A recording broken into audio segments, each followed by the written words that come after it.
Pull this down here a little bit. Oh, hold on. I gotta. Have a little bit of that. Okay. Right on. Hello, everyone. Oh, I was hiding my stuff online.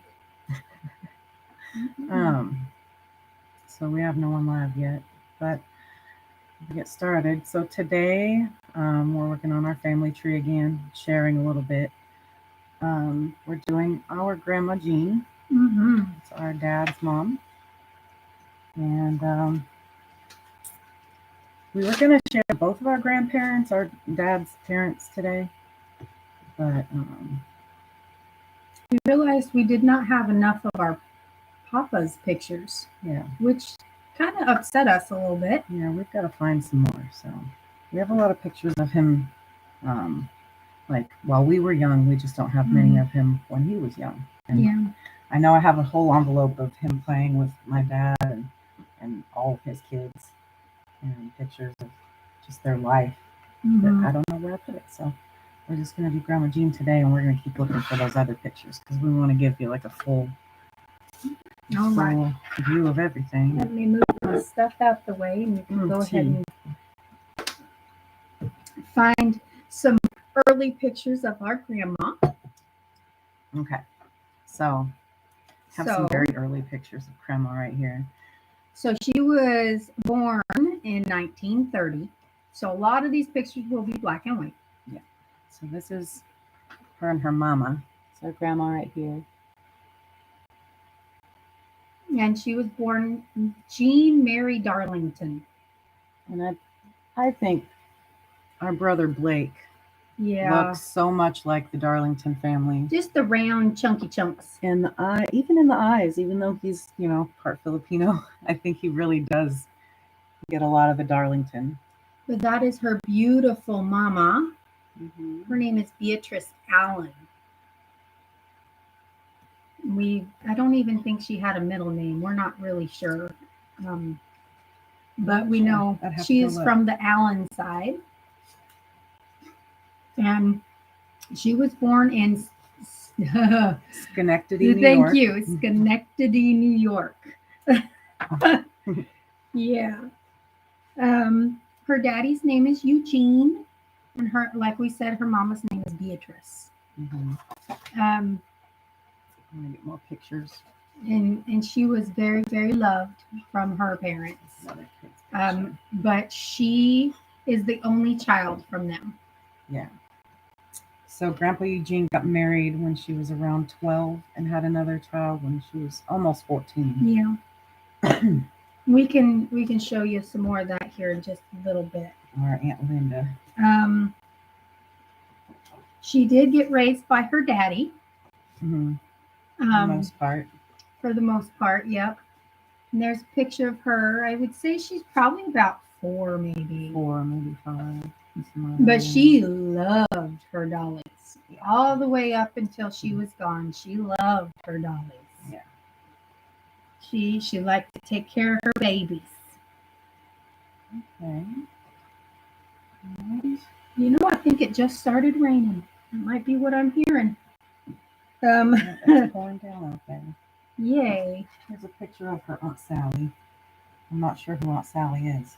I'm not sure. We're still trying to piece together a little bit of that side of the family because we can trace our direct descendants, but sisters and brothers of a lot of them we're still trying to figure out. Especially if somebody hasn't passed away, we can't access those records yet. So we have this really cool photo album that we inherited. Our grandma, where's she at? Right here.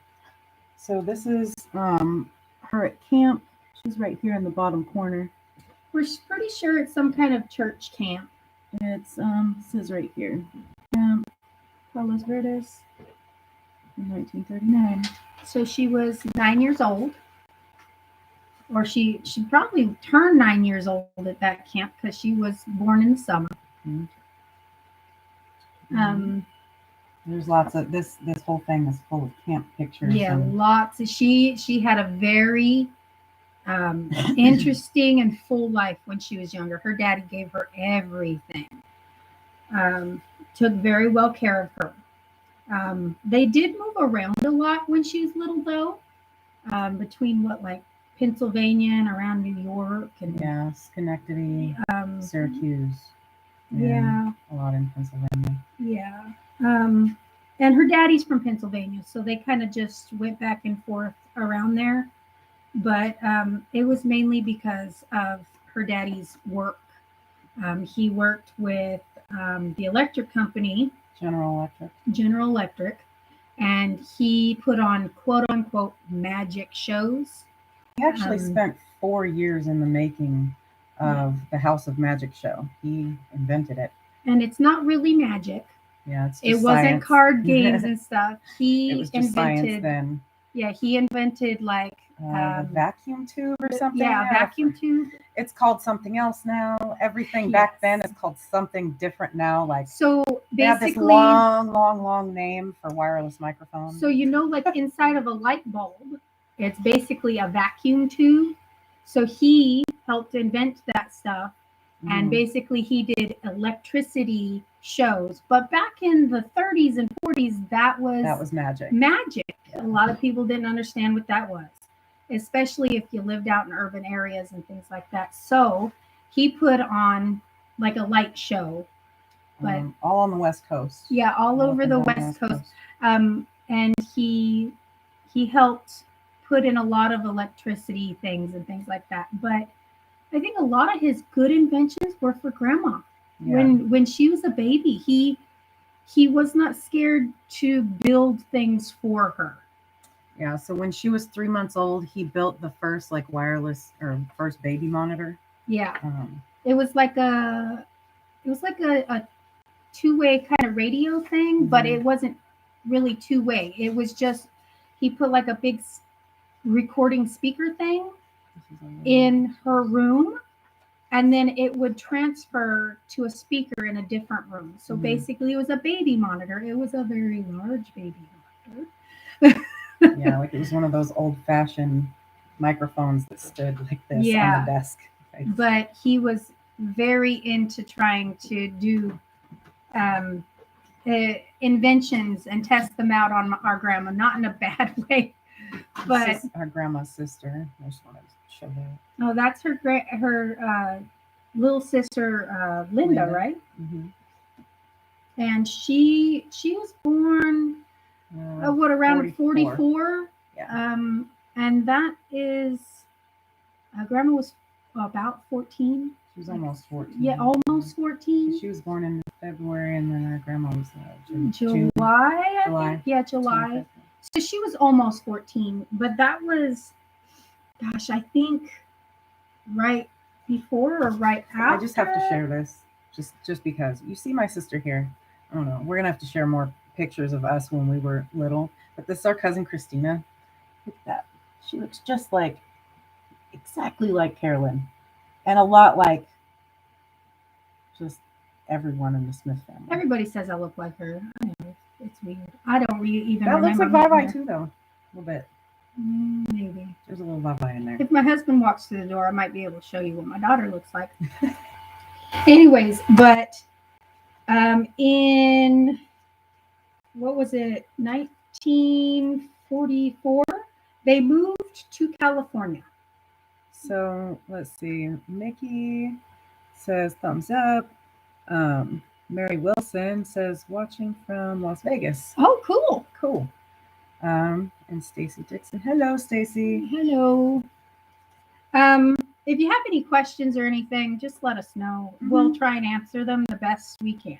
Yeah, because it's a big family tree, and if you have questions about someone other than grandma or how they're related, just let us know. If we mention somebody, you're like, who the heck is that?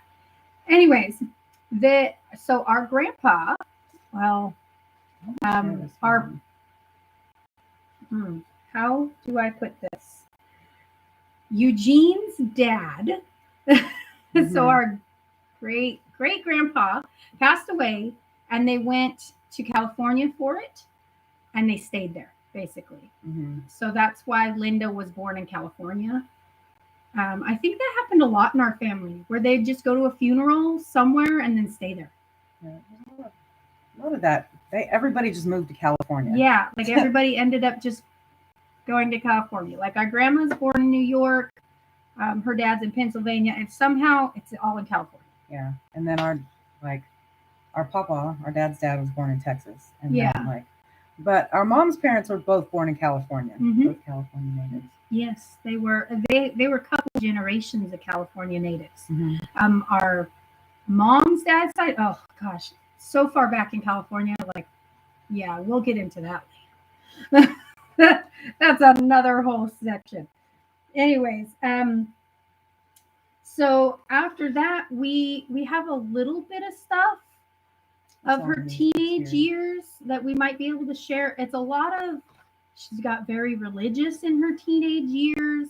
So she does talk about in some of her writing that she had a neighbor when she was preteen age, around 10 or 12, that kind of introduced her to church and God, and kind of got her and her dad into church.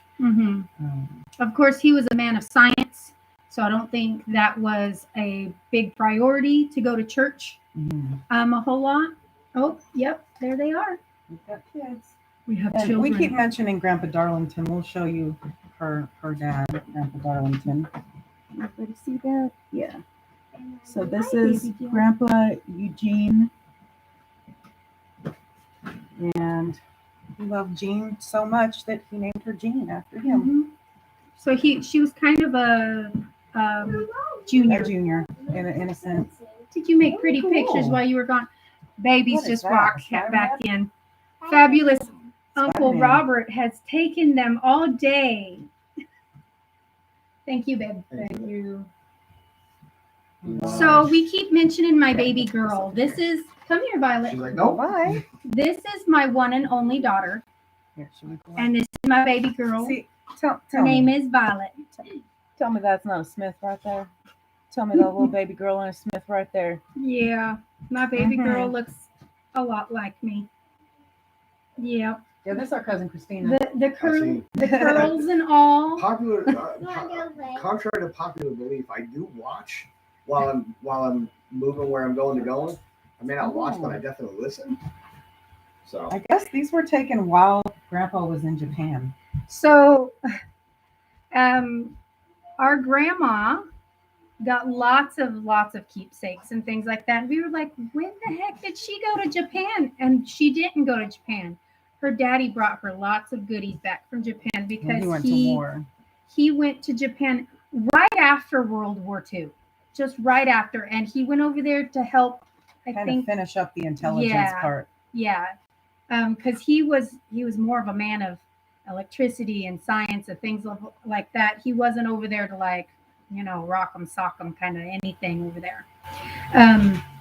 So she got lots of little tea sets and things of that sort that I have at my house. I guess I could have brought them, but they're so fragile. They're 80 years old, so I didn't want to bring them over and mess with them and things like that. There's a lot of things that we don't even like to unfold because they will fall apart. Anyways, but yeah, Grandma had a pretty full life when she was younger. She liked to go to her camps. I just wanted to share this one. We're all kind of out of order with pictures, but this is her after they were married. After her and Papa Charlie married. That's our Uncle Richard that they're holding. Very happy couple. Come back, or you gonna stay? Oh, okay. I love you. Unless you think me standing here is going to get us massive brand sponsorship. Oh yeah. Yeah. That'd be beautiful. Don't mention we need some sponsorship. Yeah, see, boom. Oh. Brand ambassador. Okay. It'd be nice, right? You get to be a brand ambassador. That'd I would awesome. be sitting here drinking some coffee instead of my tea. I like their chai tea. Well, their chai tea is actually really good too. Anyways, so we have a couple of her teenage pictures. A lot of them around when she was 11, like maybe right before her sister was born, and somewhat right after. I think we got a couple pictures. And that's at her graduation. We got a couple pictures of her with her baby sister. Hold on, give me a second.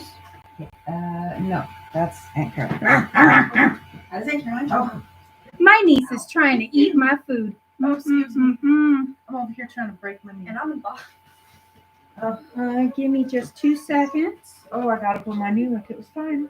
Right? Oh, I twisted my knee. She bad fell today. down today. A dog decided that, she wasn't there and was still going to run right on through.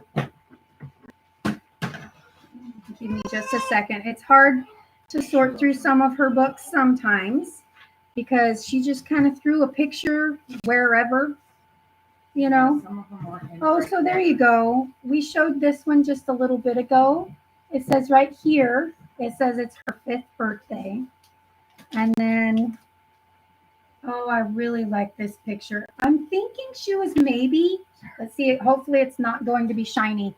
We're thinking this was when she was maybe about 2. And she's holding like a little wooden ducky. Oh my goodness. Here's another one on her birthday. Isn't she just the cutest little thing? I think she looks a lot like my daughter. And then here's, oh, I'm so scared these are going to fall apart. Here's one of when she was 7. She's getting a little bit bigger. See, she loves her dollies. Absolutely loves her dollies. She always had a dolly. So there's an article right here, and it describes a little radio that my grandma, it was my grandpa's. He invented it, but he gave it to his daughter so that when she went outside to play, he can call her back home. So he gave my grandma a cell phone in a wagon when she was very small. And we were even talking to our Uncle Philip the other day and said that somewhere, we've got to really search for it. There is a small little clip of a video of her pulling her sister Linda around in it. And of my grandpa Darlington, Eugene, calling them back in the house. Hi, baby. You leaving? Okay. I love you. Have fun with Daddy. Wanted to take all of them, but I understand. I love you. Let me know when I can come get you. All right. More Oh, sorry. These are really, really gentle. This one, it's really hard to see it. It says You want both those shut, right? something, father, something gives lullaby by electricity. So I think this was her baby monitor. And it shows a picture of Eugene with my grandma, right? And this article right here talks about how he was able to sing a lullaby to her over the radio from a different room in his house. And it says that she was 6 months old at that time. And this is my grandma. I think she was 12 days old. Look how little. Oh, that's a very bright picture. I wonder if it's just because of the glare. Maybe. I know a lot of these pictures are very shiny, and that there's not much we can do about that. It's a letter to. Let's see. I'm still Okay, so- trying to find the teenage pictures of her. No, I This don't is think- her actual baby book. Yeah. Oh, there it is. Her teenage. Well, it's not really teenage. I would Another say maybe picture. early She's a 20s. baby. In a little basket. Okay, here you go. Here, maybe you can hold it up better than I can. That's her mama and her and Linda. Yep. Okay. So that Beatrice. she's a beautiful lady. And there's our grandma over there. Graduation. Up at the top is And her and Linda. I would say grandma was probably early 20s because she was, quite a bit older than Linda. And Linda, I think, was maybe teen. So that might have been maybe around the time she got married. See if I can get these apart. They're very gentle. Got to be gentle. Very gentle. Ferg. Hold on just a second. Yeah, this is all of her when she's a little bit older. yeah, these are all notes that her mama put in here. Somebody put in here. Here's So- more pictures when she was a baby. Baby pictures. We don't have a whole lot of pictures with her and her mama. She was mainly just around her daddy when she was little. So her mom and dad were married for 2 years when she was born, but they Did not get along. Yeah, by the time our grandma was around 3 months old, things went really south. Yeah. Oh, there it is. There's the baby monitor. Here's the baby monitor we're talking about, and the radio that he could turn on from his bedroom if he heard her crying. Yep.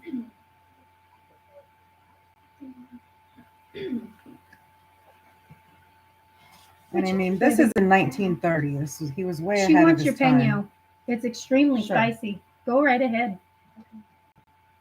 What is this? I don't know. I don't know. Something about colds. So I think this is that same picture you had earlier. This Yeah, is it's just a little bigger. 3 weeks Maybe a old. little bit. And I also have this other little picture sitting here. She also had an accident when she was around the same age. And I think this was part of the reason why things kind of went south between It might be a Grandpa and little Grandma. gruesome to some people to look at. Yeah. Just be warned, it's kind of graphic. So when she was a baby, she was dropped on her face. And it left her a pretty good swollen forehead and a little indentation. She, obviously she grew to be a very beautiful lady. It was just swollen, but She oh just my healed goodness. from it. I couldn't even imagine having any of our oh my gosh, our Man, kids. one of my boys rolled off the bed at about that age, and he conked his head on the side of the bed frame. I had a panic attack, and he had this little bitty tiny bump. If my baby looked like that, I probably would have needed 911 for myself, not just for him.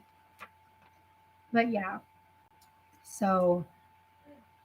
There's also a light in her room to keep her room warm. Yeah, little heater for her.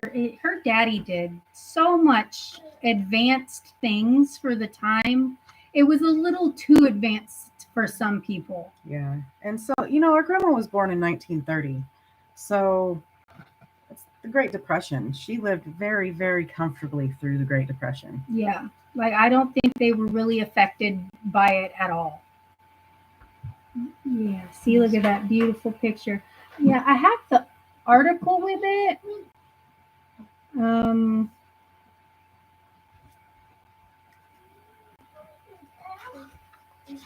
Lots of baby pictures. I think that might be about it. Oh. Oh, wow. So there's some amazing, look what I just found. Some amazing finds just now. Oh. Well, her daddy was a handsome boy. So we'll probably in the reshow back these of her baby book, we'll put this in his episode as well. These are pictures of her father at age 3 in 1907, age 11 in 1915, and also at 6 months old in the very back. Very, very old pictures. These have obviously seen better days. Yes. They've been water damaged and all kinds of damaged. A lot of her photo albums have seen better days. That's why it takes us so long to go through them, because even if we bookmark them and know where they're at, we're scared to move things around. It's very, very fragile. You know, the grandma we remember is this lady. Yes, that beautiful, dainty little woman. She was always so proper and very, very sweet. Very About the sweetest lady you'd ever meet.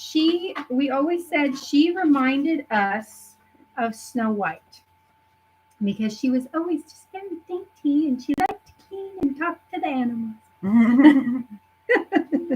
Read us stories. Read us stories, yes. Oh, this is a She liked apple butter toast. Yes, she did. Mm-hmm. She loved toast almost every morning, even if she made us toast. She was so English. Mm-hmm. So here's some more. This is her daddy and her. Yeah, I love this picture. That's Isn't it beautiful. just the love? Look at that. She looked just like her daddy On too. the back it says May 16th, 1938. So she was 8 years old. Well, almost 8. Almost 8, yeah. Yeah. She's very cute. Little thing. This is very much what my sister Julia looks like.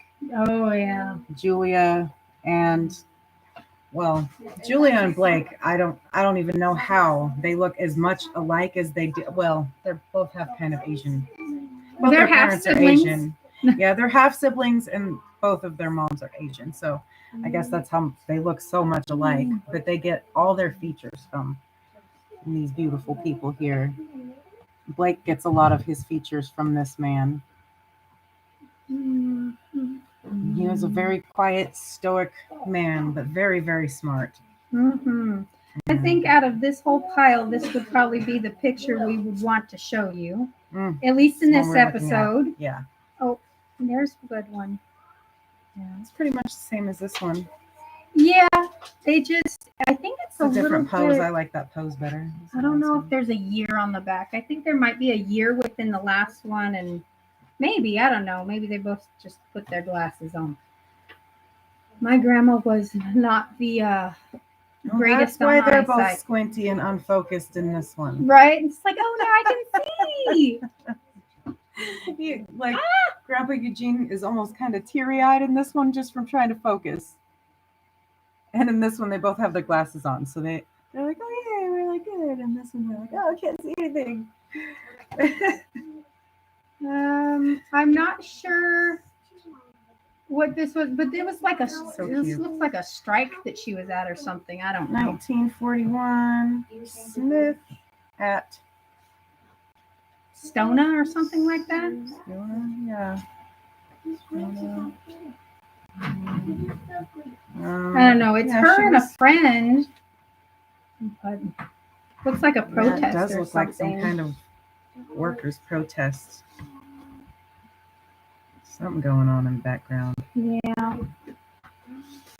But she's a beautiful little dainty thing. She's the one in the brown or the darker shorts, should I say.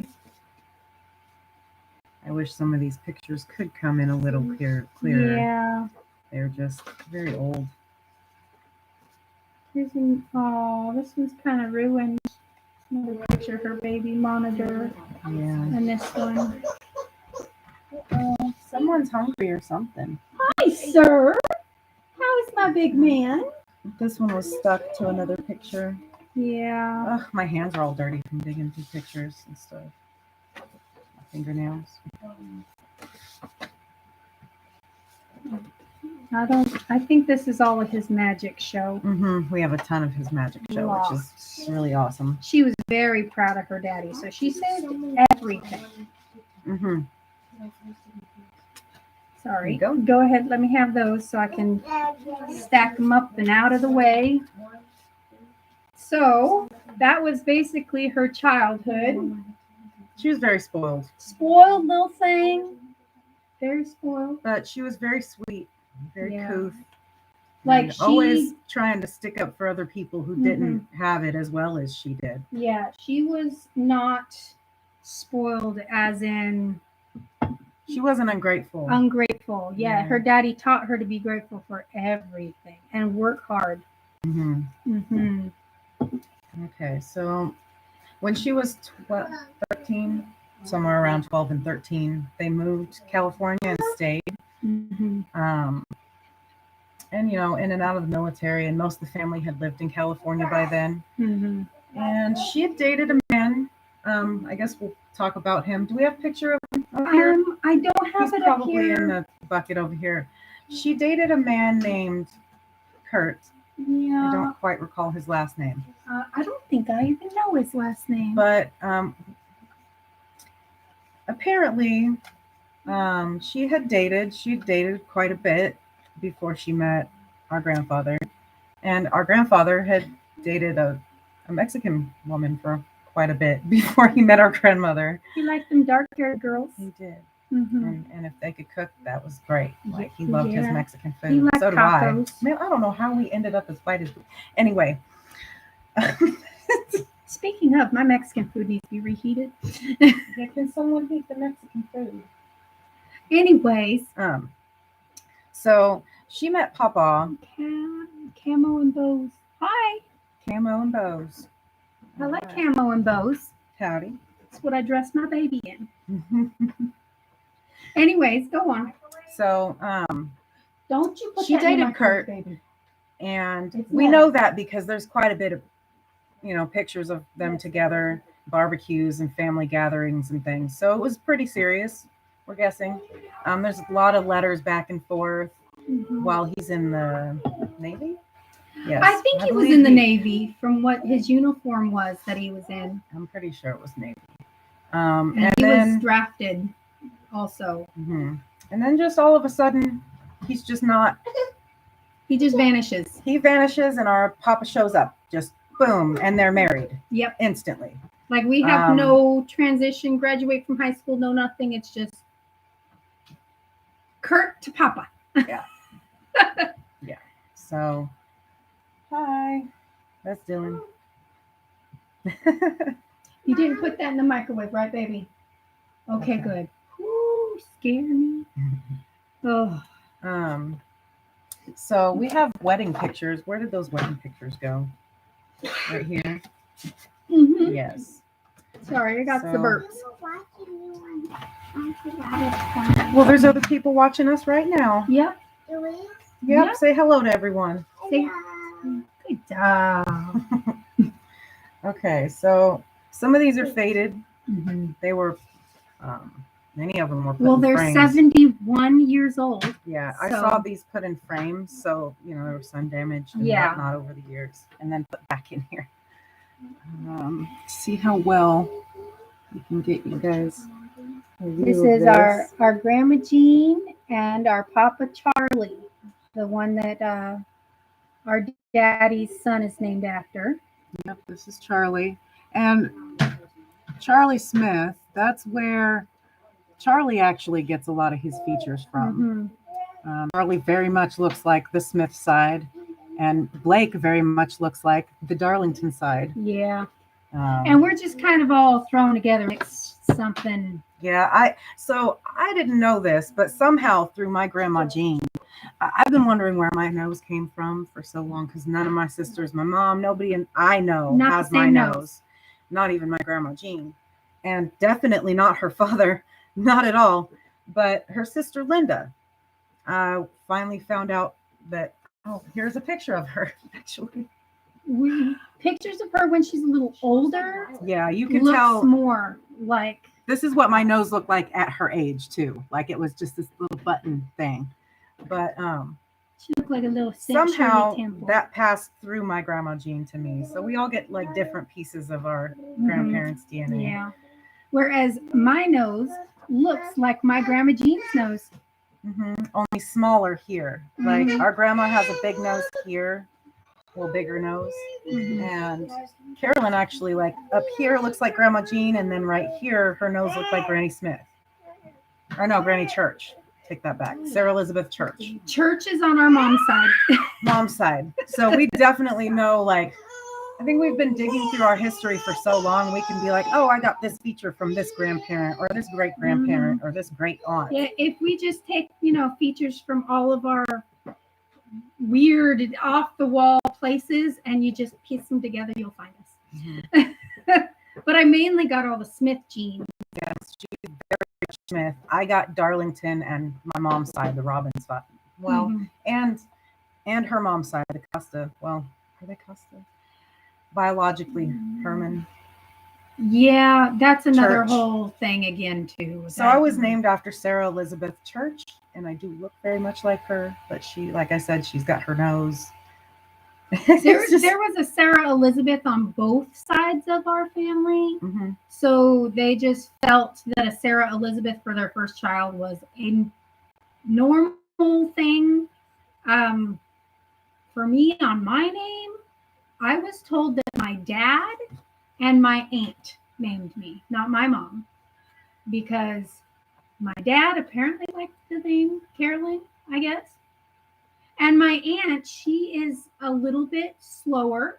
And she has the name Marie for everything. Single thing. I remember her cat when we were younger was Jasmine Marie. And I'm pretty sure it was a male. It might have been. But she didn't care. Everything was Everything was Marie. Tiffany Marie, Jasmine Marie, something Marie. Yeah, it was always Marie. It was a Marie something. But yeah. Anyways.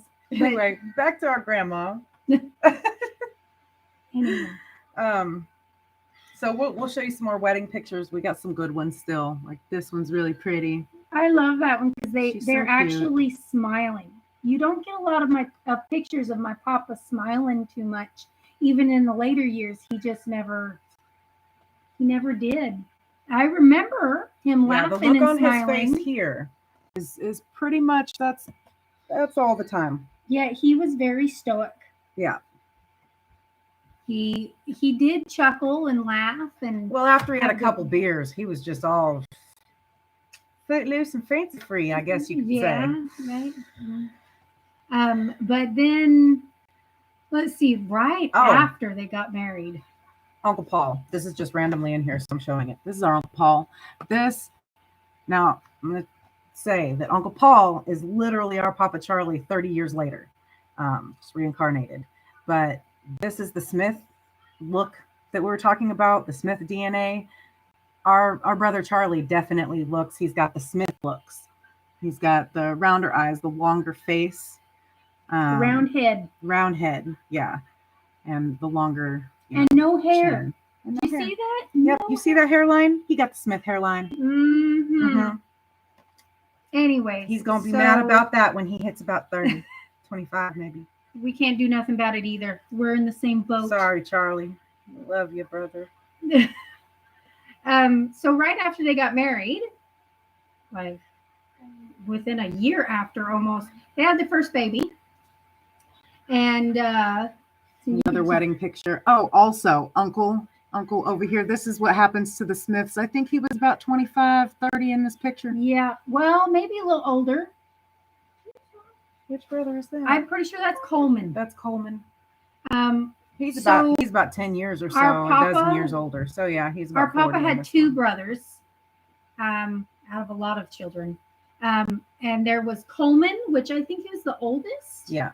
And then there was Hoyt, which was younger than our Papa. Mm-hmm. And Hoyt didn't make it past maybe 4 years old. Almost 5, maybe. Yeah. And then Coleman, his older brother, I think he passed away in 71. Mm-hmm. So not far after these pictures, maybe 20 years after these pictures were taken. I'm not even sure how he passed away, honestly. Yeah. I mean, they were a lot older. Our Papa was quite a bit younger. He was like after Hoyt passed, he was the youngest sibling. Yeah. So some of these pictures are so faded. I don't even know if I can share them or show them.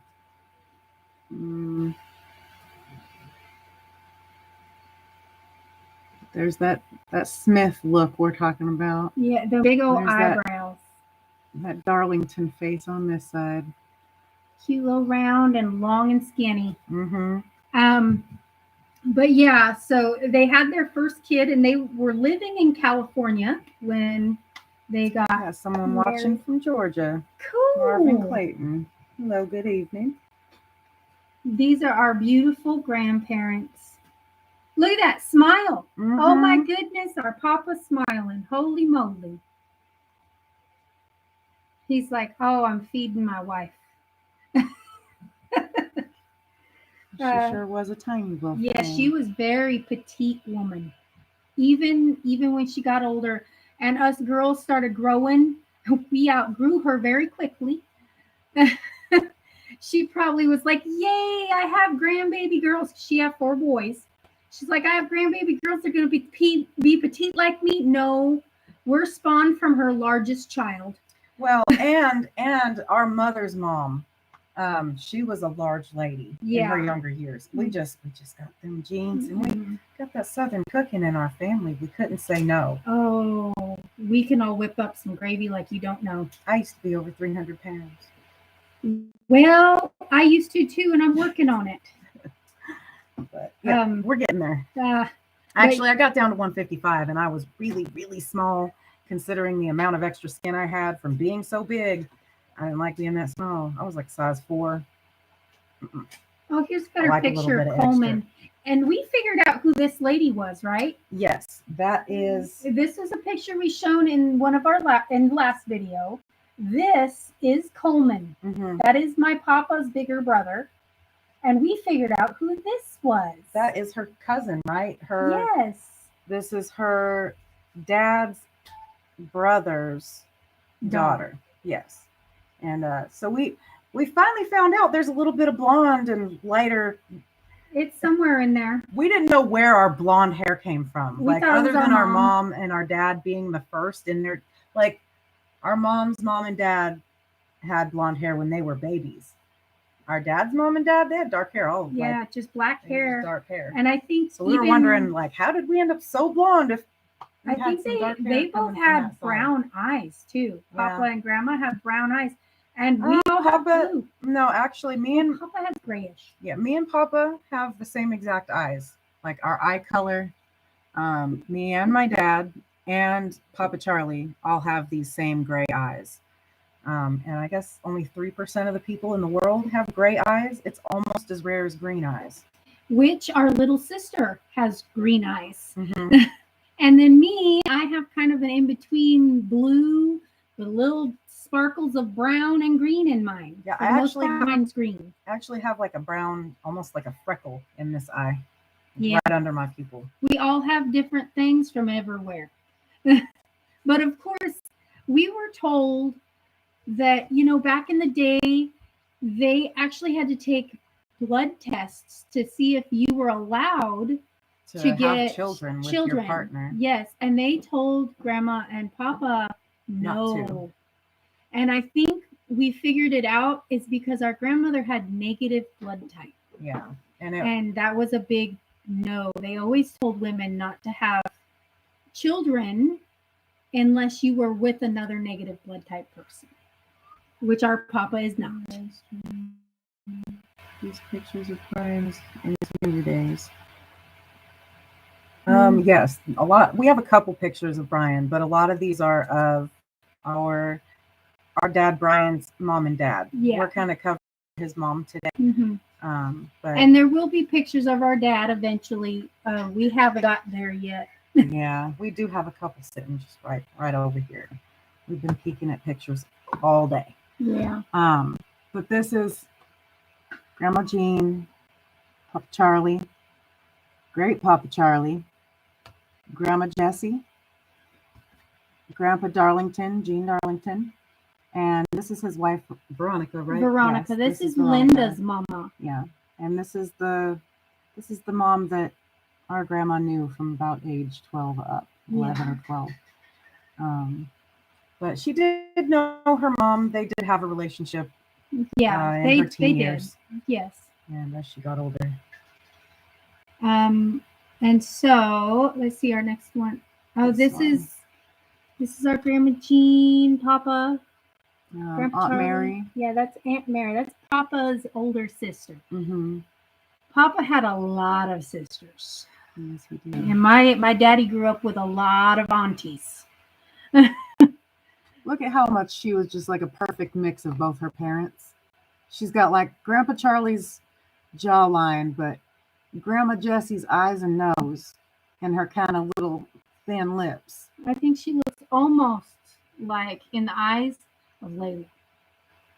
Like Layla? Yeah, she kind of just has her, like up like this a little. True, she kind of does. Oh, here's another good picture of them. what am I stepping on? Oh, tape. That's her feeding him some cake. He's not so happy. And she's like, I'm doing this right? You know what? We were looking at these and we thought it was the weirdest thing because we're very usually traditional, especially back in the day. She did not wear a wedding dress. Mm-mm. And Nor she wore did a she black wear- veil. Yeah, and it's not even a real veil. It's more like just a fancy hat with some hat, yeah. with some, what do you call that?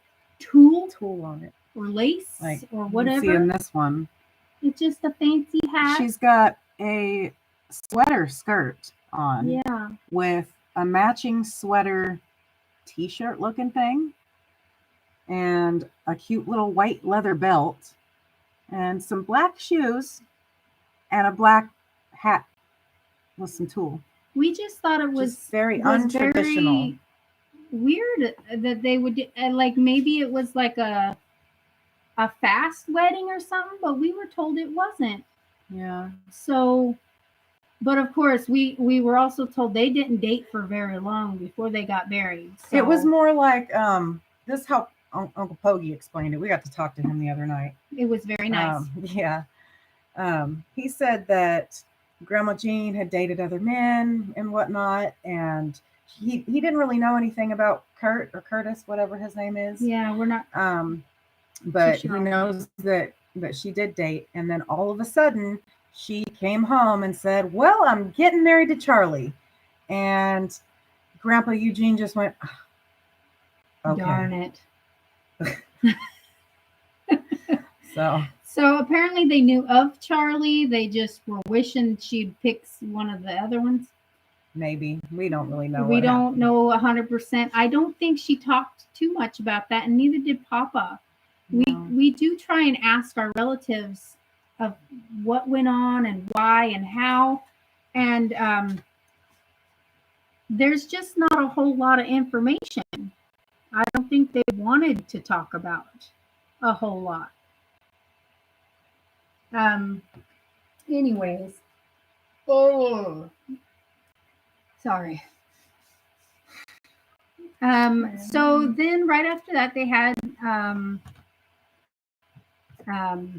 Richard, which is the oldest boy, and they had him in 1951, like a year after they got married, which is very typical.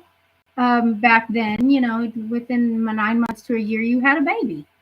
And then they were still living in California. I think that was what I wrote down. And they lived in California pretty much from like their marriage all the way up until our dad was about 3 months old. And let's see, they lived around Alameda and stuff when they got married, but they went to Oakland, California, and they had Uncle Richard. And then a couple years later, they had their second baby, Uncle Paul. 1954, and it was still in Oakland, so they lived there for a while. That's where family was too. So yeah, I don't even know if they quite lived there. I think they might have just stayed with family there. Yeah. But yeah, they just kind of moved all over California and had babies, and then they actually had 4 boys. Their third boy we call Pogie. I know we talked about him, that we talked to him the other day. His name is actually Philip, but we don't call him that. We never have called him that. I don't think anybody calls him that, except for maybe his aunties called him that. I think that's what I heard when we went to reunions. They oh, Philip, come here, boy, kind of thing. And Well, Philip, don't you look nice? You put on a clean shirt. Oh my God! Did you brush your beard today? He did not care what he looked like. No, he He told still us. don't. We asked him, "Don't you take a shower, Uncle Paul?" Because we was little. He says, "Girl, don't you know that that's what the river's for?" So we were convinced that our Uncle Pokey went and took showers in the river. But he was just pulling our chain. He Like I lived was. with him when I was a teenager. Yeah, And he showers every damn day. yeah. He's actually a pretty clean person. But he was born in Concord, so by then they done moved, and I don't think that's very far from Oakland now. Yeah, I don't know. I should have looked at a map. I was born and raised in California. Don't even know. I've heard of it. And then our papa actually got out of the military in '62. He had a long career of military. I really wish that we had pictures of his military career, but I cannot find any. Yeah, we might have to get a hold of our Uncle Richard. Mm-hmm. Uncle Richard has a And, lot more pictures than we do. Especially if things like that. Those are very keepsake to us and our family because we have a long line of military, even from Grandma Jean's side.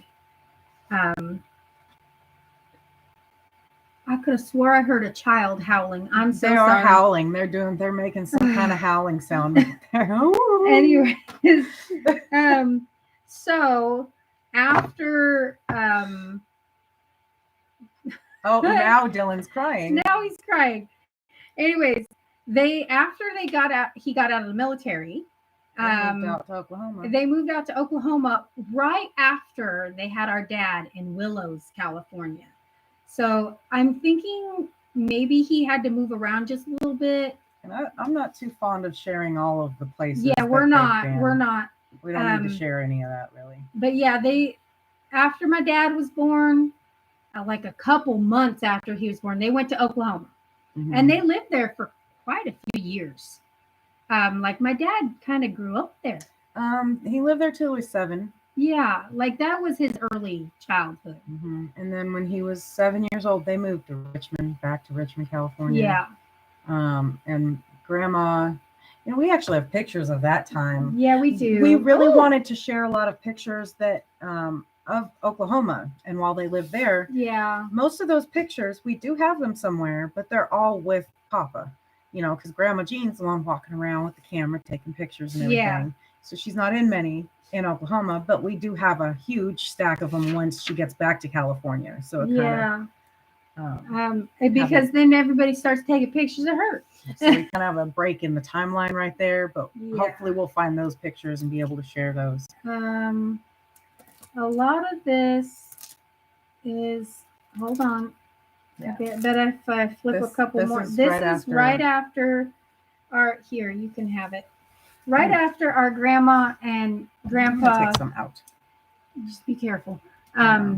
So they ended up, I guess, divorcing or something. And grandma went to Richmond, California.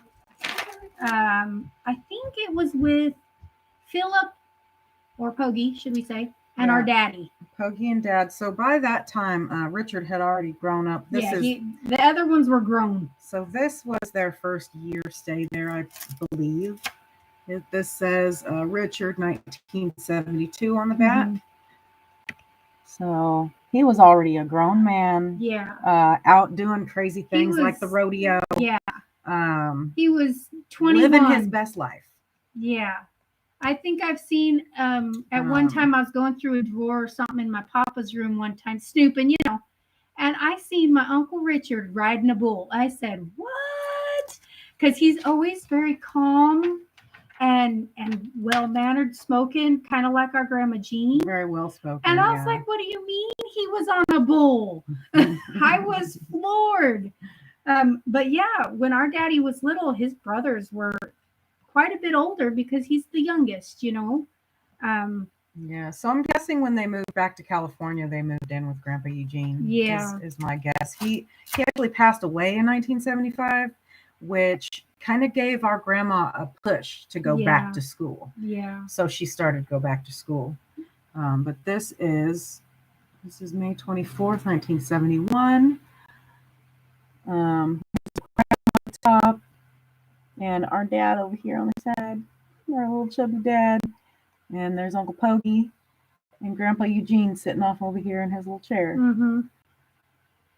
Yeah, our dad didn't mention him too often, but He said he was a very, very stoic man. Yeah, he was very stoic, and that he demanded the attention of the room before he spoke, and that he wanted to be paid attention to. Yeah, he didn't want to have to raise his voice to get across a message. He would patiently wait so that he could gather himself and speak the way that he wanted to, and share what he wanted to without being tangled or so he did very much demand the respect and the attention of the room when he had something to say.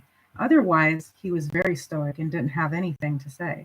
He didn't jump in and laugh and chit chat in conversations. He was not that kind of man. He was very poised and quiet. Yeah, like he sat back and he listened, and then when he had something to say, he was going to say it. Mm-hmm. We have Richard and Michelle. Hello. They're from New Zealand. Oh, from New Zealand. That's pretty cool. I've always wanted to go to New Zealand. Yes, we do it. We have a lot of history on our family. Yeah, we do. We try to ask questions a lot when we were little, even though they'd be like, nah, you don't need to know that kind of stuff yet. We eventually got it out of them. So the style in the 70s. So this is her birthday, July 25th. And this is 1971. Look at that outfit. She is just rocking it. And what is that? A fondue? Oh, no, that's a cake. You know, when I did go through her stuff before I moved out here, because she's passed and there was much left behind from her.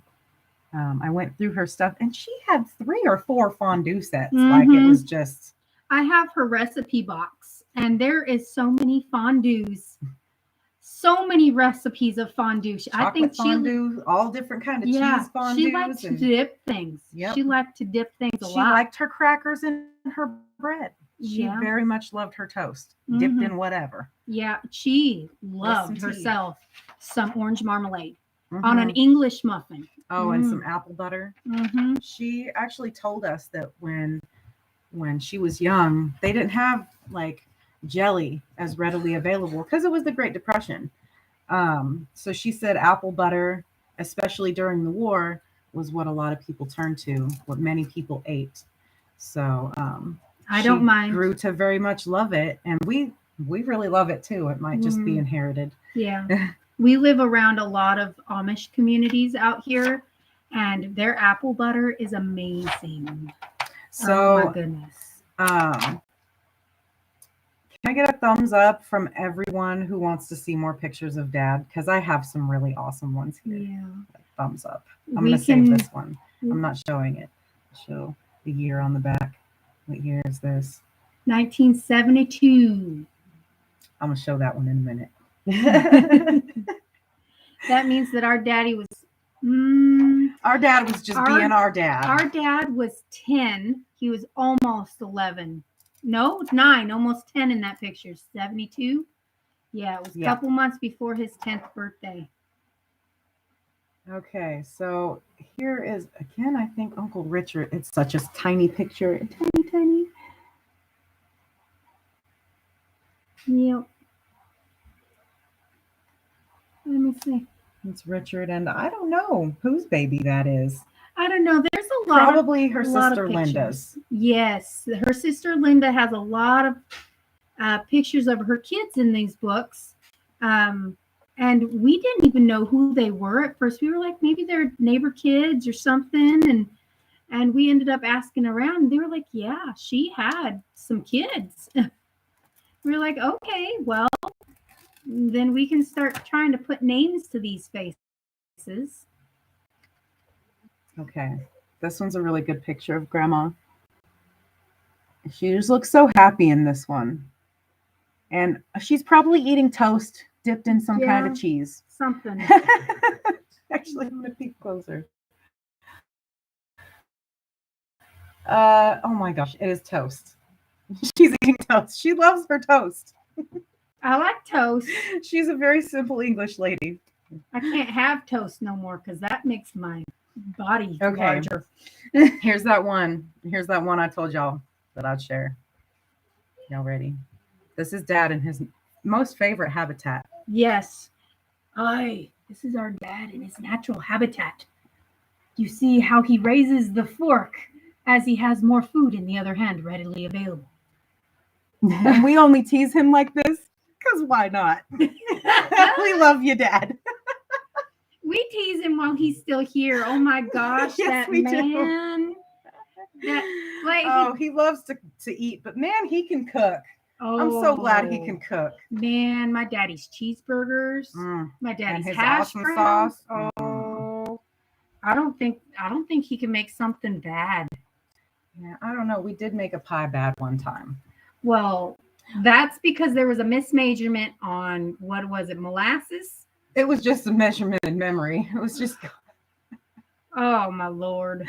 But yeah, we doubled the molasses on accident, and we ended up with like molasses pie. That was fun. No, thank you. Anyway, but yes, our dad is a fabulous cook. I think he got quite a few pointers from, I don't know, maybe his aunties. Grandma cooked well, but she cooked different. Like that is Paul. Papa always said that she never put seasoning on anything, and that some of the recipes in her book, you don't want to eat that.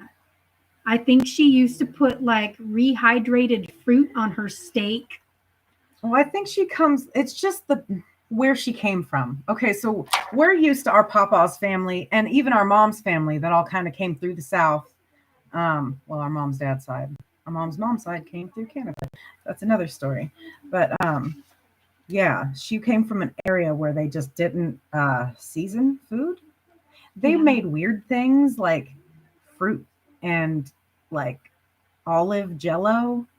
And we should share some of her recipes. You guys would be like, what? Because we did the same thing. We were like, we ain't making We don't know any of, like, we didn't grow up in this area or, in the north or anything. So no, we don't know anyone who was like, yeah, my grandma used to make this or that, because it was not how we were raised at all. No. Like, no, our grandma used to make biscuits and gravy. Yeah. And our friends' grandma's like, it was like, yeah, I mean, well, that makes great flan. Like, yeah.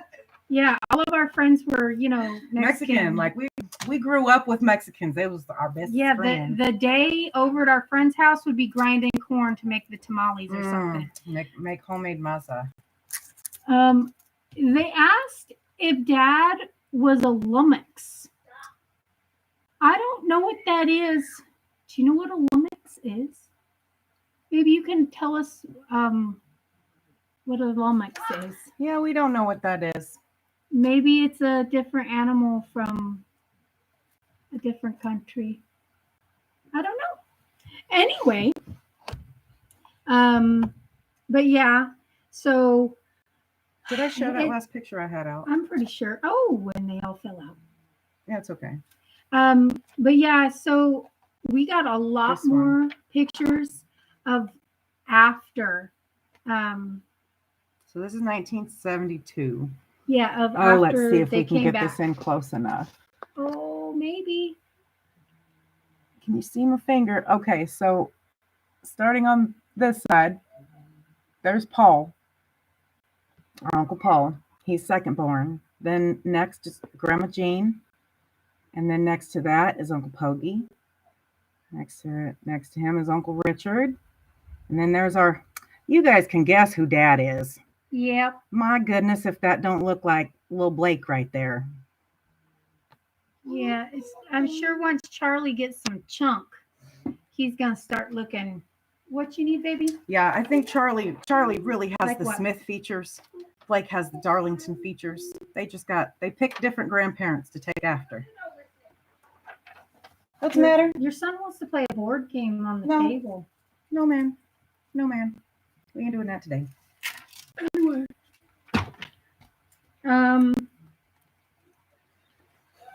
It's time to get ready for bed. Oh. He's had a long day. Too much fun. It's Yep. time for bed. Yeah. Okay.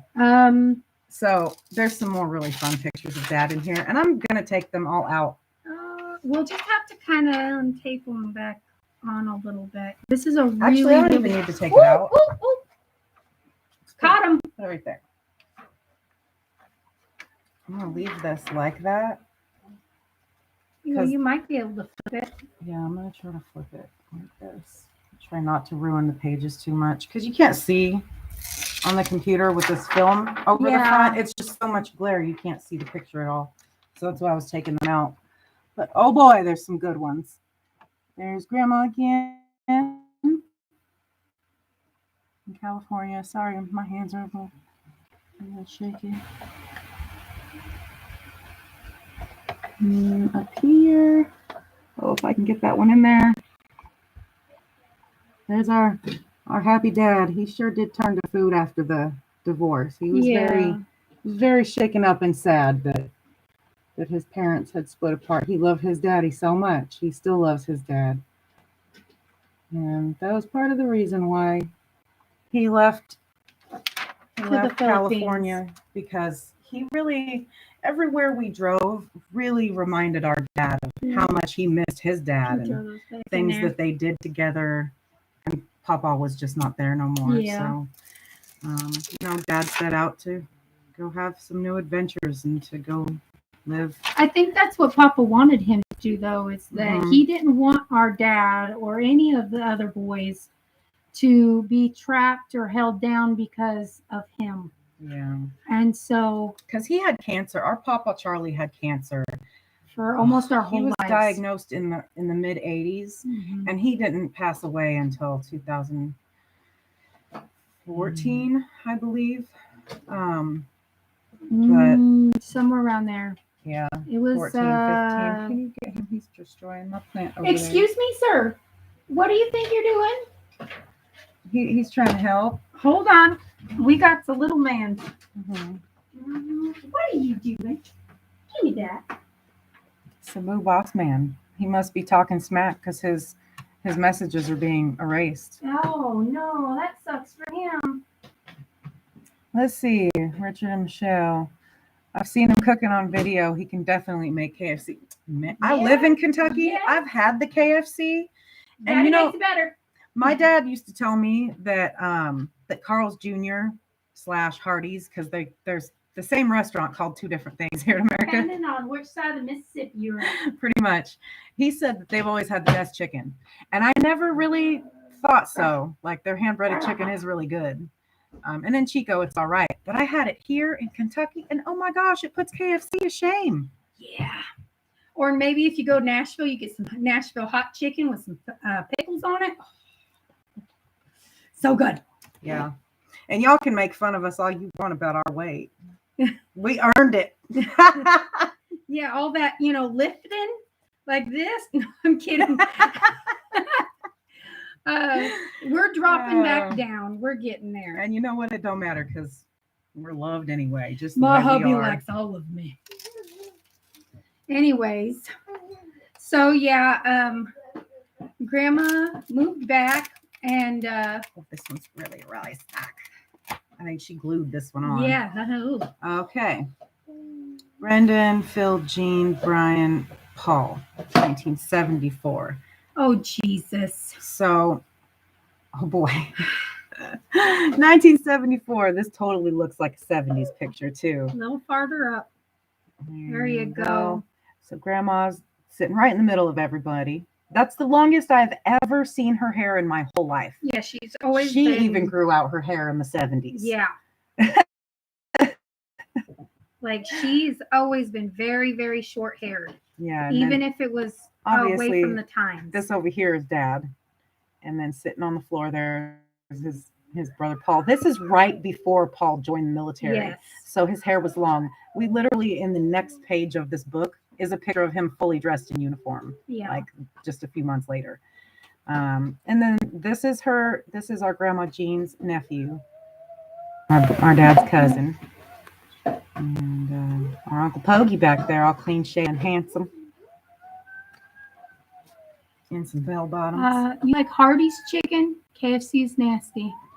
You know, I don't mind KFC. Hardee's is pretty good. I love Hardee's the best. I like Jesus chicken. What's that? That's Chick-fil-A. Oh, Jesus. Oh, Jesus.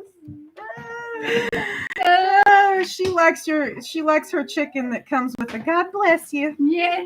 God bless you. Have a nice day. And it is some good chicken. Now, if you want chickens and stuff that are out around us, there were Bojangles. No, thank you. I never had that yet. I had a tea from there, and I wasn't impressed because it was sweet, and I asked Bo can keep his jangles. No, thank you. Now they got some nice biscuits, but no. And then what else? Dinner. I think we need dinner. Church's chicken. I'm not super fond of either, but they got some good biscuits too. It tastes like honey.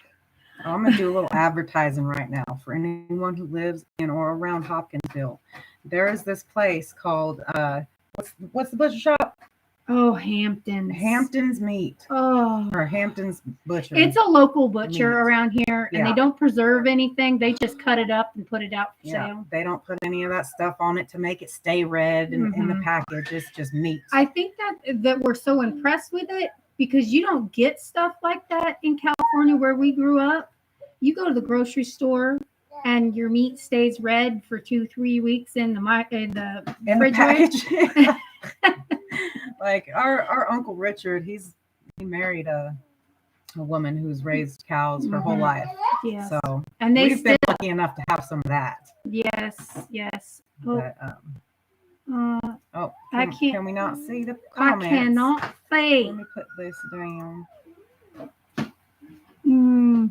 KFC in Florida is nasty. I see. We live Kentucky-Tennessee border. Right. Where it comes from. I live in Kentucky, and to say that Carl's Jr. is better while I live here, that's saying something. Well, they're basically owned by different brothers of Carl. So Carl's Jr. Carl Hardy is his name, I believe. And his two sons took the company, and one became Carl's Jr. and the other one stayed Hardy's. Yeah, that's why they look the same. Anyways, enough of the food. We like food. We do. Dad. Obviously. I earned this by my arm. We all have it. But yeah, so there's some good ones. There's a lot of good pictures of our dad within the time frame of them moving back to California, and then our grandma continuing her education, which by then our dad was basically grown. Let's see. So this is January of 1974. This is literally right before her father passes. Yeah. He passed away in 1975. So we're literally on the page before the start of her next chapter. Yeah.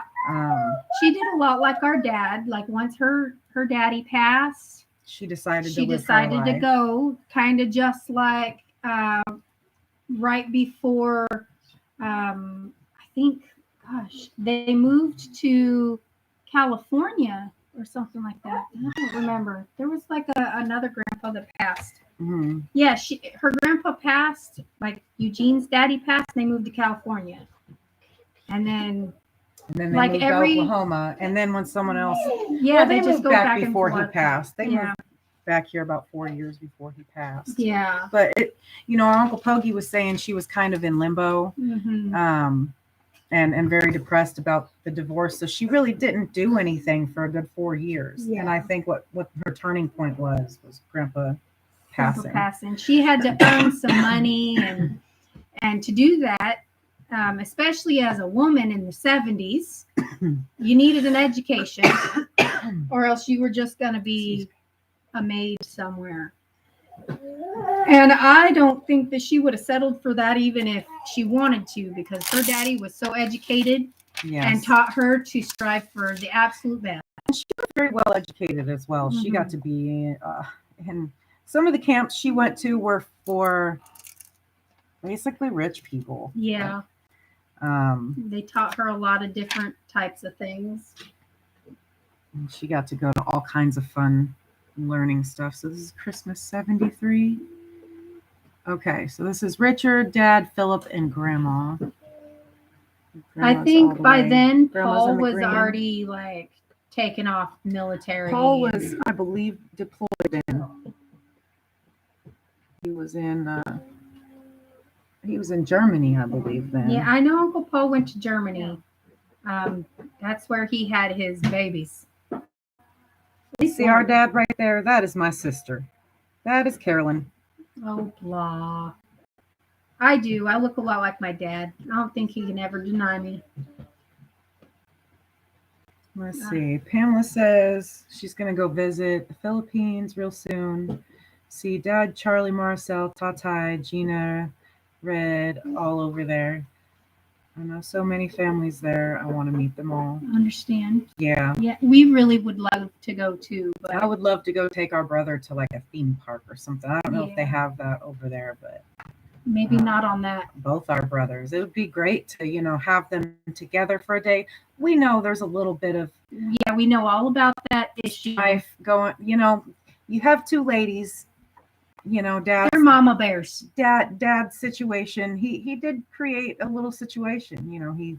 One woman left him, so he went to another, and a baby was born of it. And then he goes back to the other because she actually saw what she was missing and decided she wanted it back. I don't blame her. Do you see our dad? Do you see our dad? I don't blame her. Marcel, I would have wanted him back too. So the decisions that were made, that's none of our business. Nope. He's a grown man. Yeah. And the strife that both ladies kind of carry for each other. Marley is not at all bitter or mad. She didn't know about Marcel before she met Dad, or when she met Dad. She didn't know about Marcel until after Dad messaged her and said, hey, I have an ex that returned to my life and I can't continue our relationship. So, there is a little strife there between both ladies. And it's okay. Very understandable, and it's okay. I would have strife too, but they're both mama bears. Yeah. And they both love their boys. And they will figure it out eventually. But I would very much love to see our brothers in the next 3 or 4 years be able to get together and know each other as brothers. I would love to go sooner, but with all the COVID stuff that's going on, there's so many restrictions, and you have to have all these like passport things from the CDC. I don't know. You have to have extra clearance. Same stuff our dad's still going through, I guess. I would have to do it for all my babies too. I have 3 kids, so I don't want to have to passport all of them and vaccinate all of them. And holy rainstorm. Sorry, I thought I heard the sky grumbling. I'm glad I brought my shoes in. Anyways, but yeah, it just seems like a really long, big process. And we couldn't even start it until my husband was out of the military, because that would not be at all. No. Why, baby? It's just the rain? Well, maybe later we'll go dance in it. Yeah. Oh, there's no tornadoes. There is. No tornadoes. We'd let you know. Yeah, I'd crawl under that table with you. You want Aunt Carolyn to go under the coffee table with you? There's no tornadoes. There's none. I promise. Okay? We'd let you know. Okay, so here I'm going to turn this page. We got a California boy in Kentucky, and he's scared of the tornadoes. But an earthquake is nothing. Oh, gosh. Okay, so. But yeah, I would love to go. But my husband, loved her style then. My husband couldn't do it in the military, so he's finally out now. But now it's a matter of the COVID situation, and we're not exactly sure on how to go about that. So we're just going to wait a little bit longer. And then me personally, I'm not gonna lie, I've got school coming up. I just signed up for school. I'm starting cosmetology school in January if we can get all the rest of the paperwork through. I've done my part. I'm just waiting on them. So I have ties here that, like, I have 4 children. To get them all time out of school and me time off work and then funding to take all of us that far, and have a place to stay when we get there, because our father's place is not large enough. No. We would have to do a lot of pre-planning, and I think by that time my kids might be grown. Yeah. At least my older one would probably be gone. My oldest is 14 already, and I don't see in the next 5 years being able to take 4 kids and me halfway across the world, and still hold down life as it goes on here. Yeah. Yep. I agree. We are all heading with better times soon. Well, I hope, yeah, we are. And thank you very much. I really hope the times get better soon. New variants coming out and all this stuff. I don't know. They didn't track the flu like this. So I think I've been kind of reluctant to share with some people that I've already had the Rona. Yeah. I've had COVID. I'm over it, and I'm not going to go for the vaccine. It was never the plan to get the vaccine. I was kind of hoping I'd get COVID and have it done and over with. And even the other variants, I don't care if I get sick. I'll have antibodies naturally. Got Delta. Yeah. She gave me the Rona. I'm sorry. But she didn't even get it as bad as I did. Nope. She just got a little, I got a little bit of a headache, some sniffles, and then I couldn't even taste all the good food. I was mad. Yeah, I had it way worse. Yeah. I felt like I was run over by a truck for a few days. I didn't have any pain, nothing. The only reason I knew I had it is because my taste and smell went away. And here's another picture. I love this picture of our Grandma Jean. I used to have a skirt just like that. Oh, yeah. It was like my favorite skirt in the whole world. And you see our dad back there? He actually has a cookie in his hand. Oh, yeah. Dad in his natural habitat. He sure does love his food. And I don't blame him. Yes, I don't blame him either. It's delicious. What you need, baby? I'll put something on for you. You can very quietly put on some sign language or something with monster trucks or. He seems very entertained with a step stool. There you go. Right here, we've got another couple pictures of Dad. Trying not to get too much off of Dad. You close that before you close it again. Oh, okay. Uncle Paul. Uncle Paul, if you were just not knowing on the line of it, it's Richard, then Paul. So he is the second born. So all these pictures of our dad being really little, it's because Paul is quite a bit older than he is. I think 8 years or something. 8 years older or something like that. So yeah, he was already grown, having a life of his own when our daddy was. Yeah, so when our dad and Poggy moved out to California with Grandma Jean, Uncle Paul stayed behind with Papa. He was old enough to like hold his own, and he didn't need Mama anymore, Yeah. So he was like older teens by then. Yeah, and he would go out and work. He'd go to school and then go out and work with Papa after, and he liked to live out there. He was very cowboy. He loved being out in Oklahoma. And Richard was already out doing his life. Rodeo. And the only ones that kind of stayed home with Grandma Jean was Philip or Poggy and our daddy, because they weren't old enough to do anything yet. They were like pre-teens, early teens, Okay. Oh my goodness, I'm itchy. We got to make sure it stays down enough so we don't have to copyright the, hey, we're watching something rather. Yeah, seriously. So here's another family gathering. That's okay. Yeah, that's Derek. Yep. Okay. Just another family photo. I believe this is Pogie with his little cousin Brandon on his shoulders. This is our Uncle Paul and his firstborn, his wife's first baby.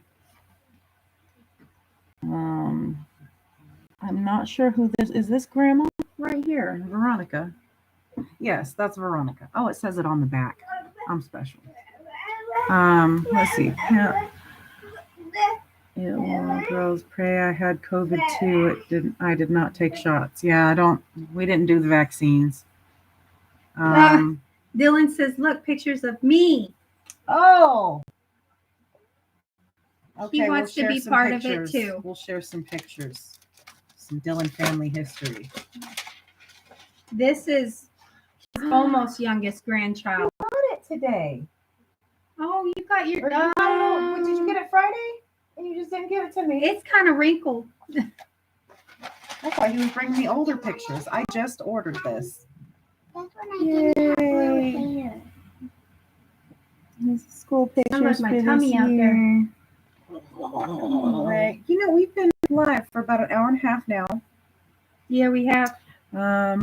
Love the bell bottoms. Yes, I do too. I'm a Right. big fan of the bell bottoms. I would have never fit in those though. My grandma has such dainty little hips. Bell bottoms. That was the style. I really want to wear me some bell bottoms. I feel like I would rock those. You know? I thought he was laughing. I thought so too. He's mad. This is leave me alone. I'm gonna try to pull this. I'm really trying to pull pictures out of here. Okay, so Brian, and it's Uncle Paul and Derek in this picture. Let me get a little closer. There's our dad at the end. Tea.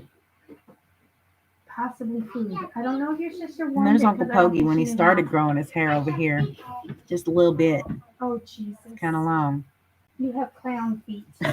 Okay, so from here, this doesn't say a year on it. What year was our cousin Derek born? Do you remember? He's 9 years older than me. Oh, 70. I was actually born on his 9th birthday. 77 maybe? 86 minus 9, yeah, 77. 77, 78, So- somewhere around there. So this was right around the time that she went back to school. Yeah. And then that would be our next little photo album we're going to run through kind of quickly. Yeah. We're already taking some time here. I'm gonna put this over here. Hopefully the baby don't get it. Here's some of later years. And this is her college one. Okay. So this is kind of all her photos. She was so well organized with some things, and a lot of things were just kind of. She moved a lot, and I think it was hard for her to keep track of a lot of things. Did. Oh boy, you could tell this was like 70s, 80s. Look at all those afros. Oh my Lord. There was a lot of perms back A then. lot. Like everyone. Every color perm you could think of. Let's see. It will. How do I take? Hold on. I'm trying to. My eyes are going soon. And we will.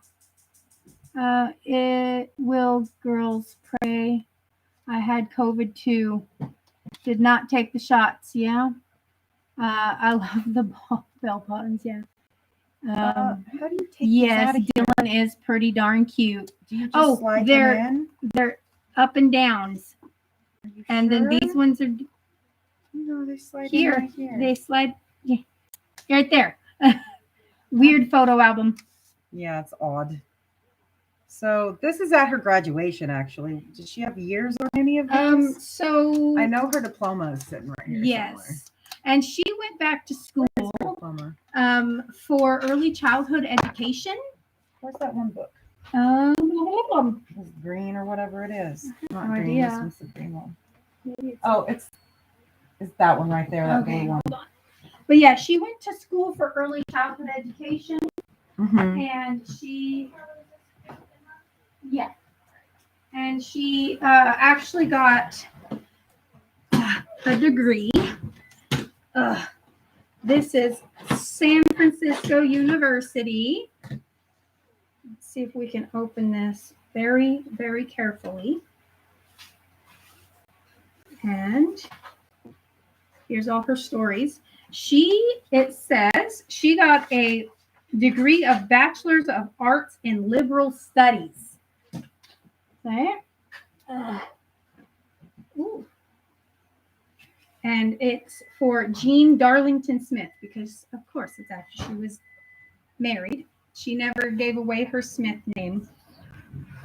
So, she actually wrote an autobiography in college, and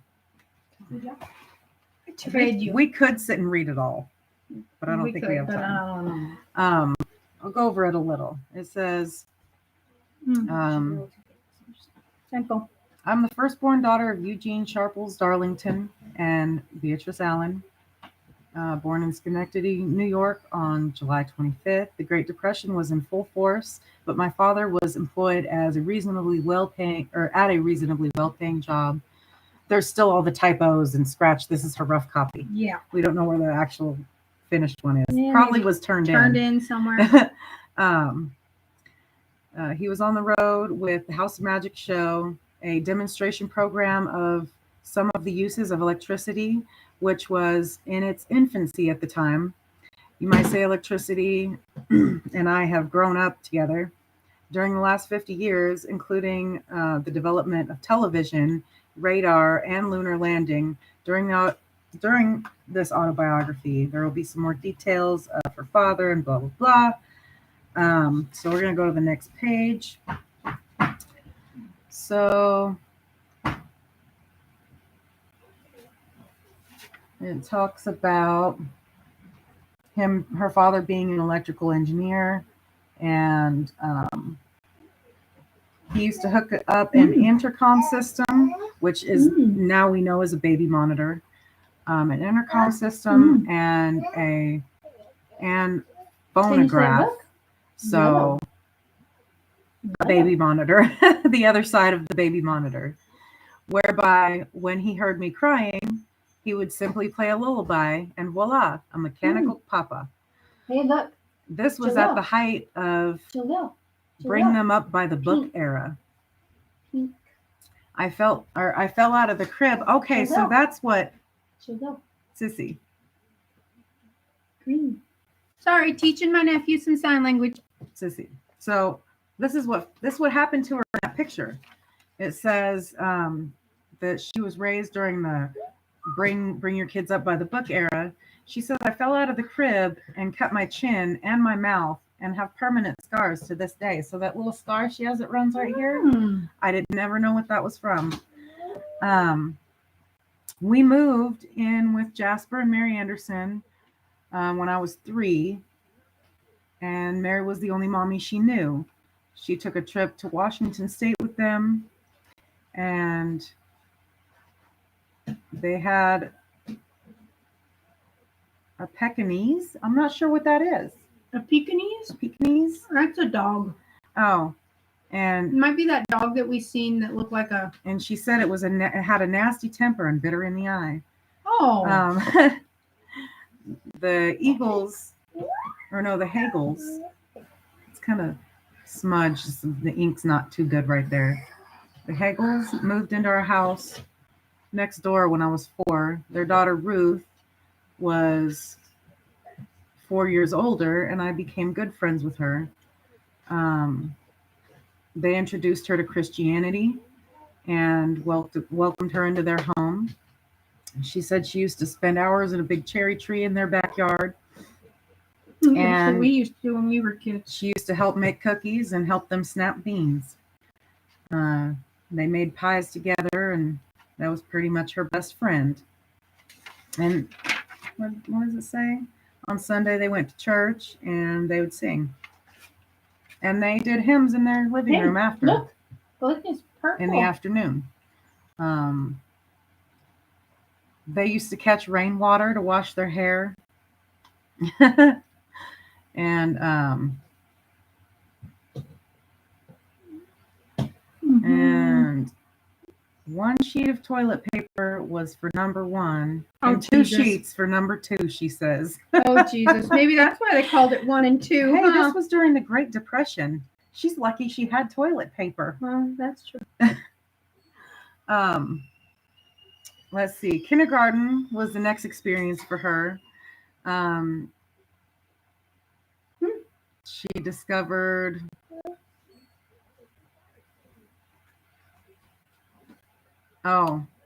she was teased for her glasses because she finally was I love you. she finally was taken to the doctor for her eyes and found out she needed glasses, and the kids in school called her Four Eyes from the very first day of school. Oh my gosh, that's so old.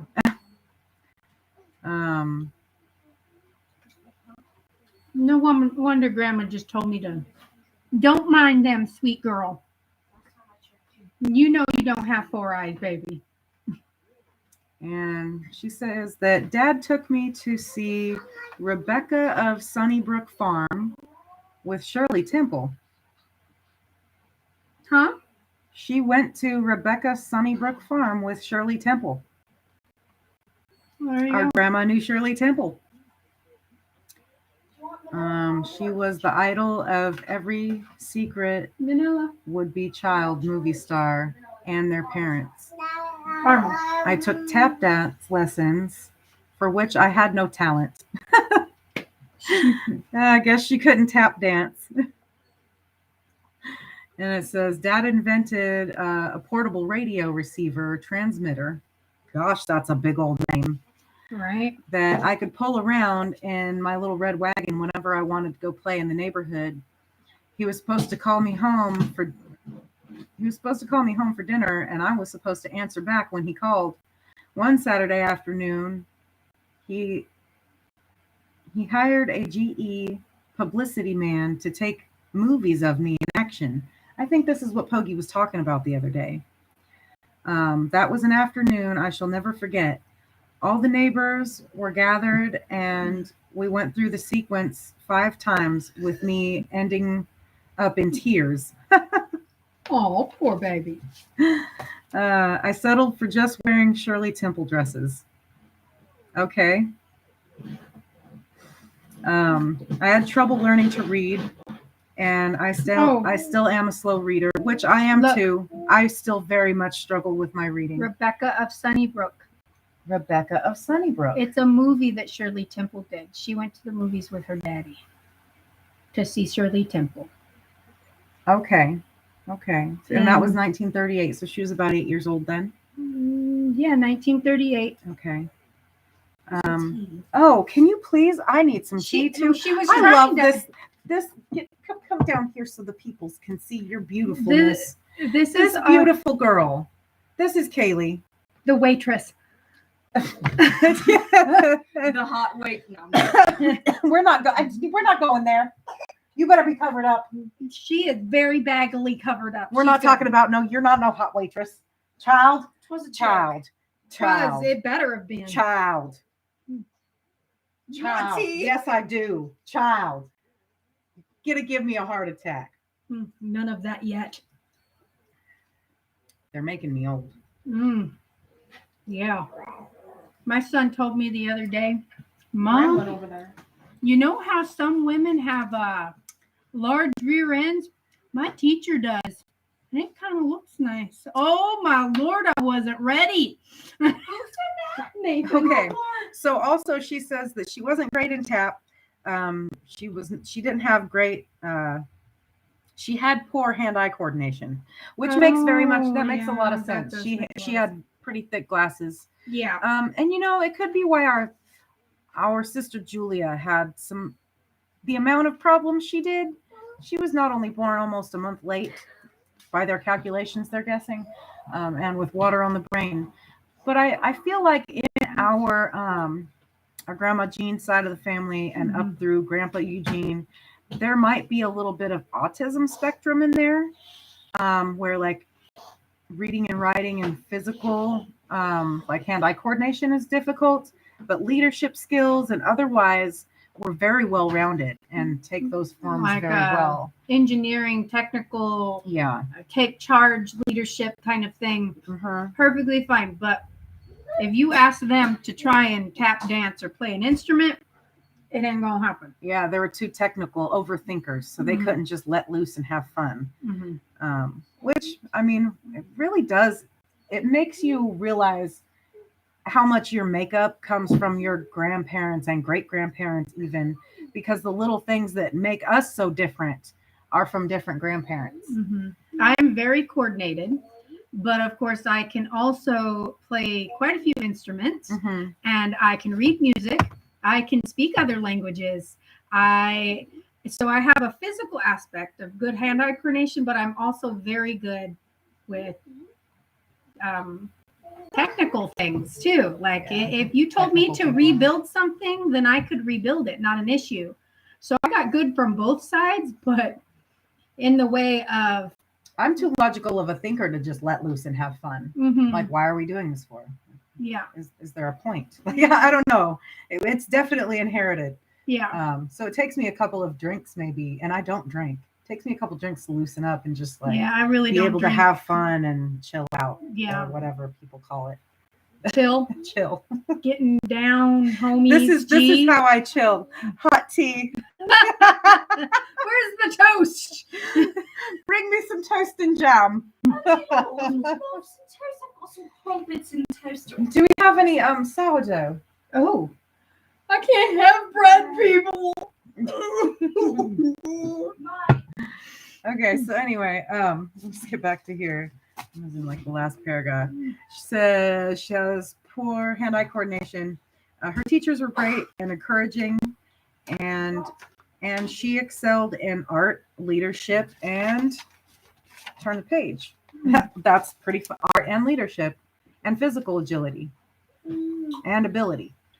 So maybe not as coordinated, but ability is definitely there. And she was very physical. She's a very physically fit lady. Very dainty and fit, though. Yeah. I think she learned a lot of that from her camps.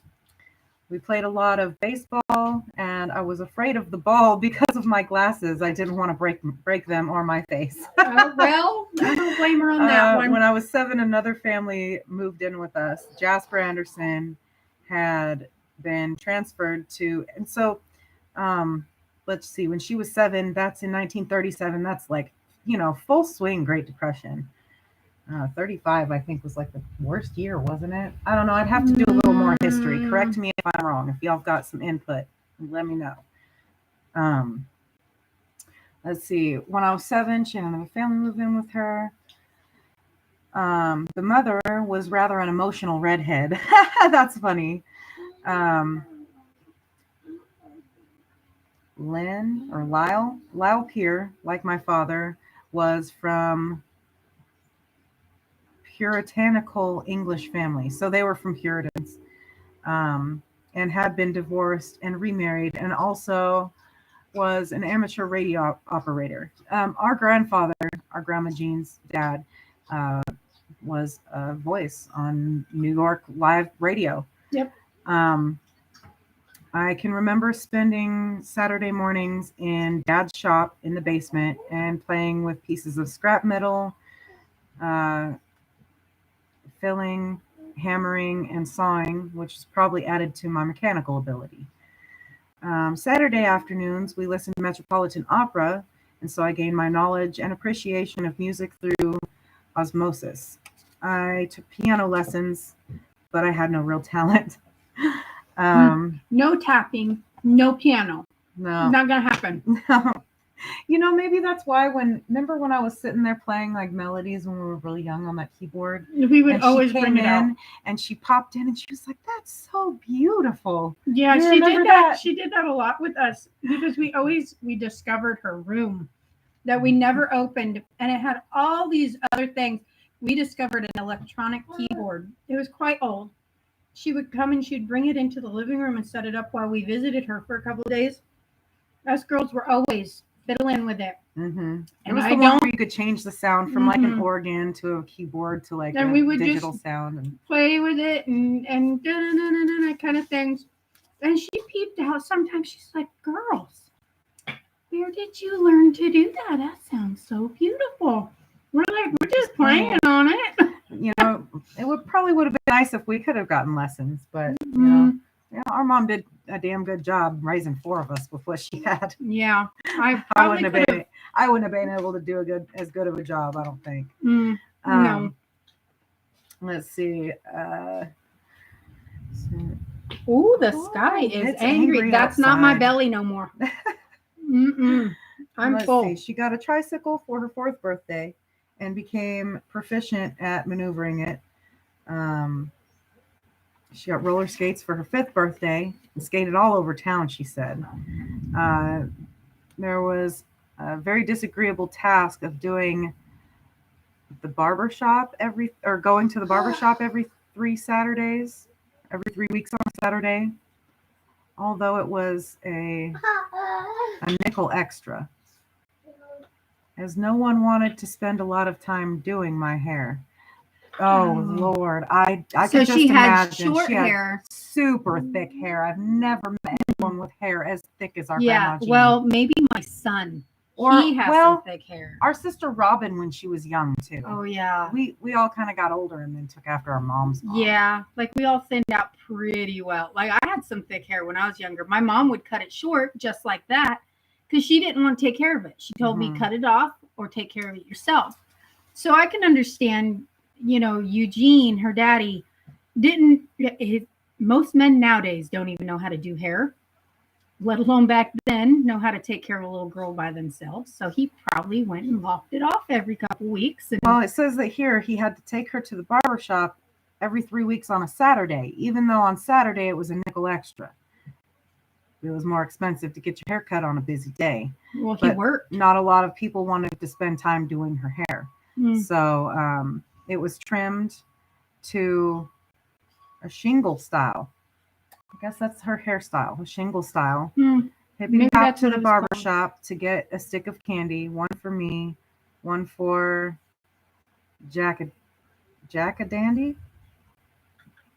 Oh, it's an old saying. It's one for me, one for like you would say daddy right there, and one for Jack a Dandy. Okay. It's a little saying from I was the only female at the place. Oh, well, that makes sense because her daddy's not going to take her to a salon. He's a daddy. He's like, let's go to the barber shop and get it chopped off. No wonder she always had short hair. Right. Makes a lot of sense. I read this years ago when I first got it. I just don't remember all of this. We do a lot of research. We can't remember every little detail of everybody's lives. Yeah. So for her 7th Christmas, she got a pair of ice skates. Ooh. Dad flooded the side yard for a skating rink. Sure didn't help the grass much the next spring. He didn't like that idea. Probably didn't do it again. He says he didn't like the idea of going down to the river with the other kids. It was far too dangerous. Several times a winter, I took my sled down to the riverbank in another area.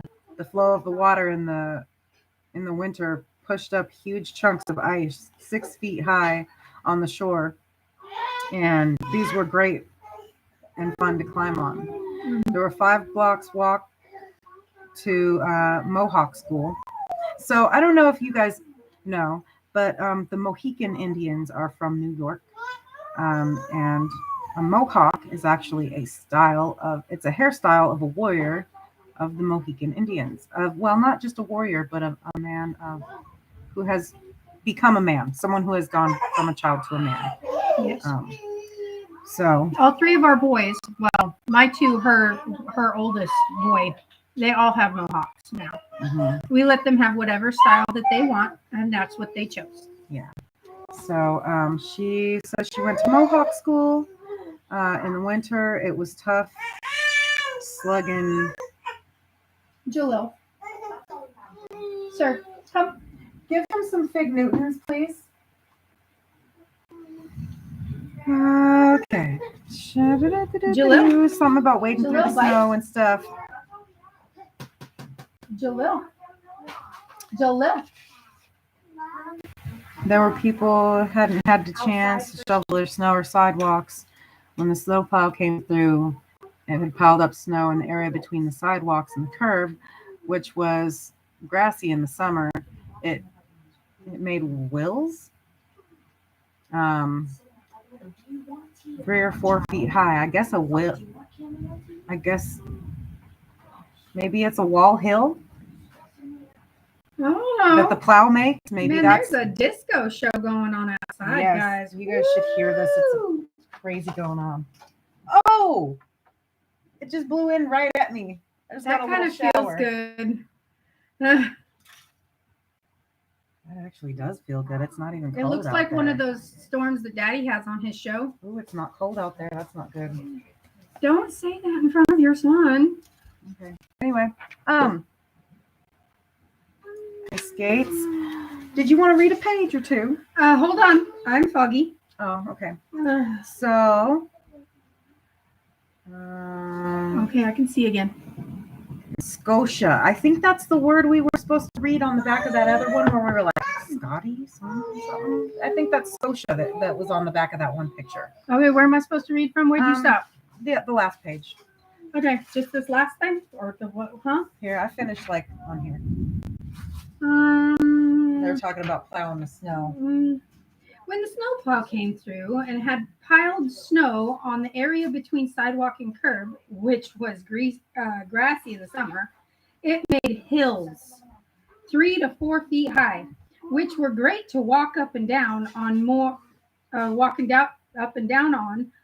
fun than walking on just plain old sidewalk. We got sent home from school in a blizzard once. I remember sitting down and crying because I was so cold, and the other children urging me on and saying I would die if I fell asleep in the snow. When the snow melted, the first child, I'm not sure what that means. The first child oriented sound of spring was roller skating. Okay. And then jump rope, which I never did do well. She couldn't jump rope either. Well, darn. That was something I was great at. I think that's why Grandma liked to watch us. We did a lot of hopscotch and chalk, like she Chinese said. jump rope. That was the thing in California. Oh yeah. California was Chinese jump rope all the time. In Scotia. We used another pattern what was used in California. It shows a little pattern of what? Her hopscotch. Oh, that is different. It's like 2 square boxes with an X in the middle, and then the last is just 9, 10. 2 consecutive boxes next to each other. That's pretty different. We use different size pieces of coal for tokes. For what? Tokes. Not that kind of toke. As in a token. For her under her. Oh. Finish reading. I gotta take this. Okay. Hello. Okay.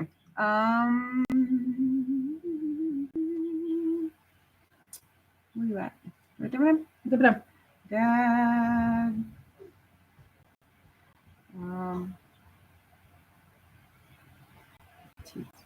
For tokens. Okay. For like tokens to play the game. Anyway, my dad spanked me once for deliberately defying him by saying, "No, I won't." He could usually make me feel worse by talking to me and by appealing to my consciousness or my conscience. It's spelt wrong. This is a rough draft. There's that not being able to read again. It is rumbling out there. It was the army base. They had to call me and warn me about the storm. Oh gosh. And the fact that the way I acted was a reflection on what people would think of him. Due to the fear that I might. Oh, it is turning daylight outside. It's like a disco out there. We should almost turn off the lights in here so you guys can see what's going on. Maybe we will as soon as we're done. Okay, so yeah, he didn't want her acting up and cutting up because he did have a very good reputation. Mm-hmm. He worked hard for his everything, his whole career. Due to the fear that I might be kidnapped again. Okay, so she was kidnapped when she was young, around 4 or 5, I think, by her mother. We didn't get too much into that because it's a very touchy subject, should we say? Yeah, I don't know how touchy it is anymore. Not much anymore. I don't now that think people are gone. I don't think our dads really care too much about what happened. But when she was young, her mother was asked to leave. The relationship was over between her and Grandpa Darlington, and there was a 5-year long custody battle that Grandpa Darlington won. And right after, Grandma had visitation with her mother, and her mother decided to just take her. Just kidnap our mother. So That's what that referred to. also, so in fear of her being kidnapped again, there was a hard and fast rule about letting somebody at home know where I was at all times, and it was strictly enforced. The Andersons both spanked me, and spanked me with a leather belt. The reason for punishment was usually for something like leaving my bedroom light. This was leaving my bedroom light on during the Great Depression, where everyone was keep the cost down oriented, not letting people know where I was when I was not home, and open defiance. So that was what she was usually punished for, I guess. Yeah. So when she was young, she had food aversion. Yeah, she didn't like food. Which, I mean, if you think about the food that we've seen in her recipes, I wouldn't have wanted to eat any of Right. that. That was a saying that she always said to us. It says, again, the Puritan ethic, waste not, want not. We still say it to our children because that was said to us every single time. But clean your plate is something we never do to our children. No. Obviously, after a couple generations, clean your plate is not a bad idea. You seen my baby girl earlier. She is the chunky one of our family. My boys look like my papa. They are skeletons with skin. It's so bright outside. So it says that her dad's father was a very strict Quaker.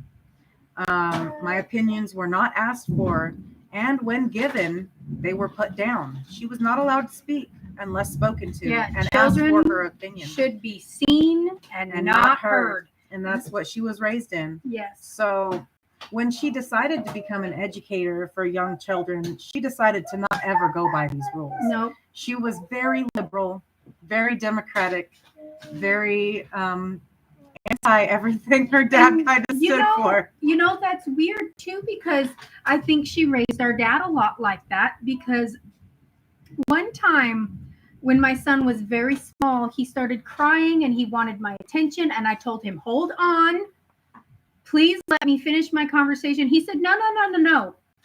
Someday your son's going to want to tell you something and you're not going to listen. That you should always stop and listen to your babies no matter what. And I think he learned that from his mama, because that's exactly the way Grandma Jean treated all of us girls when we were little. If there was something we needed to say, we said it. Yeah, and I think it was something that Grandma Jean didn't learn until she went back to school. We've heard that she didn't have the easiest time raising Uncle Paul. No. He had ADHD. Way back before they even knew what it was or how to diagnose it. So this poor woman is struggling with this child that, she's not supposed to have a child that's defiant. You're supposed to, whip him into shape with the rod and all this stuff. So she was doing what she was told. Give him a spanking. Tell him what to do. Put him in grounding. Yeah. And she was Baptist too. Yeah. So and they were very strict. When she became older, when she took the 2 boys, she decided, I'm not doing that anymore. I'm not raising them by the rod like I was told to. I'm going to find a better way. And so she very much did. You listen to your kids, you get to know them, you love them. Yep. Not be their friend, but be the best guide that you can. Yeah, be their guide. Yeah. Because by far, we did not have friends growing up. My mom and dad was not our friends. No. They were our guides. Yep. And we very much respected them for being in that role and not trying to be our friend. Yeah. And there's a lot of parents that are like, oh, my daughter's my best friend. And a lot of the times I feel the same way. My daughter, Kaylee, we are very, very close. But we are still first mother and daughter. Yes. That comes before everything. Yep. Same with me and my oldest boy, or even I think all three of my kids. I have a certain relationship with each one of them. They are different people, and I treat them all differently. And I love them. They are a good friend to me, but I am their mother first. And I learned that from my parents. Mm-hmm. And a lot of the strict, stern things did come down, but at the same time, there was a lot of loving things, I think, that was passed down from my grandma, especially going back to school for kids and education, which is funny because our youngest sister, well, not youngest, sorry, that's Julia. Our younger sister, Robin, she actually has a master's in early childhood education also. And she is very much like our Grandma Jean. Okay, so in here, she talks about the waste not, want not, clean your plate. Mm-hmm. She says a lot of the discipline orders given at the table, sit up to the table, don't talk with your mouth full, children should be seen, not heard, was still in effect from Victorian times. Dad's father was a strict Quaker. Opinions were not given. I ate for breakfast what I had left on my plate the night before. I hated that rule. Yeah, I usually sat at the table long after the adults had left, struggling to finish those last few peas. Mound of potato and 3 pieces of meat. I always filled up on my milk and water first. Anyway, mealtime was just not pleasant time for me. It turns out that I am just a slow eater. Oh, that could be why we hurt her feelings so much. Sometimes we were very picky with things that she would offer us, and it really did hurt her feelings. We did not mean to. We did not mean to. And no, it hurts our heart almost to think back about to it. As an adult, to think back to those situations. She was such a sweet woman. She did so much to just make sure that we were loved and comfortable and that we knew that we were loved. And she didn't have daughters, so we were her grandbabies. She had mainly all granddaughters. Yeah. So she tried to treat us like little princesses as much as she could. Ooh, that's a loud one out there. Woo. Anyway, how's everybody else's night going? Like, how's it going down in Georgia if you're still watching? Yeah. Are y'all getting this too? I don't know. I don't remember where it was coming from. I think it was coming from the west. Anyways, but yeah, we did accidentally. Like, I personally remember the one time that I made my grandma cry. Whoa, that was just the lightning. There's the thunder. Wow, it sounded like a gunshot. Yeah. That hit very close. And it was like within seconds that the thunder hit, so it's right above us. It's right above us. Anyways. That hit right outside somewhere. Sounded like a gun hit the ground. Like. Well, hopefully we keep some power. If we lose you guys, I'm sorry. If we lose you, it's the storm. Anyways, but yeah, one time I did make my grandma cry, and my dad had to come pick us up and take us away from her because we were stressing her out a little much. But now we wish we could say sorry, but yeah, it's too late. And by the time we were older and we realized some of the things, like she went to a home. She had Alzheimer's, dementia, really bad. Yeah, her later life was when I was 19, like in my 20s. I think she was 20 when she went to a home, and she didn't really remember much after that. Yeah. So I couldn't even tell her, even if she had her sons would walk in the room and she would not even know who they were. So yeah. She treated me instead of like a grandma. Sometimes when she just started doing it, she'd call me Christina. which is my cousin that apparently I look just like. No, it's quiet in Florida, I guess. Oh, cool. But yeah, she'd call me Christina, and then she'd be like confused about whose car is outside, because when she figured out it was me, she thought I was a little girl still. And then when she went to the home, she thought I was her like friend that she would tell secrets to or something. And it was really hard. So I didn't get to see her in her last little bit of life because it was a little hard on me too. I think the last time I seen her was actually on our little sister Julia's 11th birthday. We took her to Denny's, and she couldn't even order food. She didn't know how to talk anymore. So we got her a cup of tea and some orange marmalade on a biscuit. I really think that our Grandma Jean might have been on the light Asperger's spectrum. It's possible. You know, I'm reading a lot of what she says here, and the things that she struggled with and the things she didn't struggle with very much coincide with Asperger's. And as well as my daughter. My daughter Layla has signs. I've never had her tested though. We were going to about 3 years ago, but she's okay in school. Yeah. Her teachers say she's doing well. She struggles, she's behind, but she works very hard to stay right up there with everyone else. So check please. Thank you. I'm check checking. phone. That's what just went. Bzz, bzz, bzz. Sorry, I'm checking it. So we still have some pages to go. We gotta start reading unless you want me to start. So it says that she really struggled with getting her buttons snapped, with getting things put on. She struggled with putting on leggings, putting her coat over the top of clothing. She really had a hard time. Sarah. I'm not saying it out loud. Okay. Then maybe we might want to hurry up and wrap this up a little bit. I'm going to call my husband over, okay? Okay. You sure you don't want to wait till it passes? It's not so close to pass till 1 a.m. Oh boy. Okay. And that means lots of fun rain. Stuff. Lots of fun stuff going down. Lots of rain. Yeah, go on. It's past bedtime. Go get in bed, baby. 15 minutes ago was bedtime. Your teeth brushed? Come give mom kisses. Give mom kisses. Is your teeth brushed, baby? Go brush those teeth. Let me smell. No. You did not. Go brush your teeth. Go brush your teeth. Love you, kiddo. I'm gonna check if you brush your teeth, so I'll wake you up in the middle of the night. Don't fall over, kiddo. Ew. Oh, look, he's brushing his teeth. Brush it. Yeah, brother teeth. needs to go Yeah. brush his teeth. He I knows agree. what's up. So, go. Okay, he's gonna bring my vavais.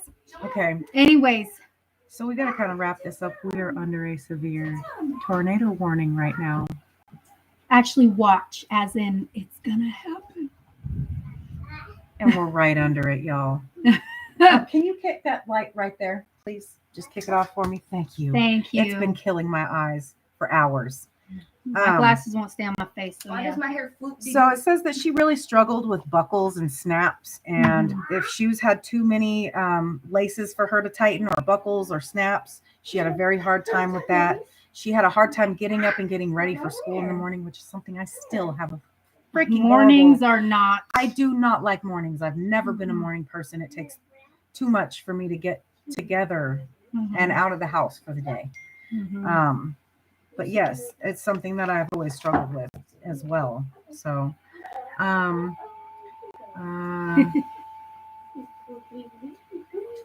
Oh God, that breeze feels good. yes, it does. It feels great out there. That's why I was saying it's warm outside and it's thunderstorm. We got tornadoes coming. Yeah, Yes. Robert's coming. He's on. My hubby's on his way He can right duck now. and dodge if it goes down the road. Or, you know. Yeah, it's fine.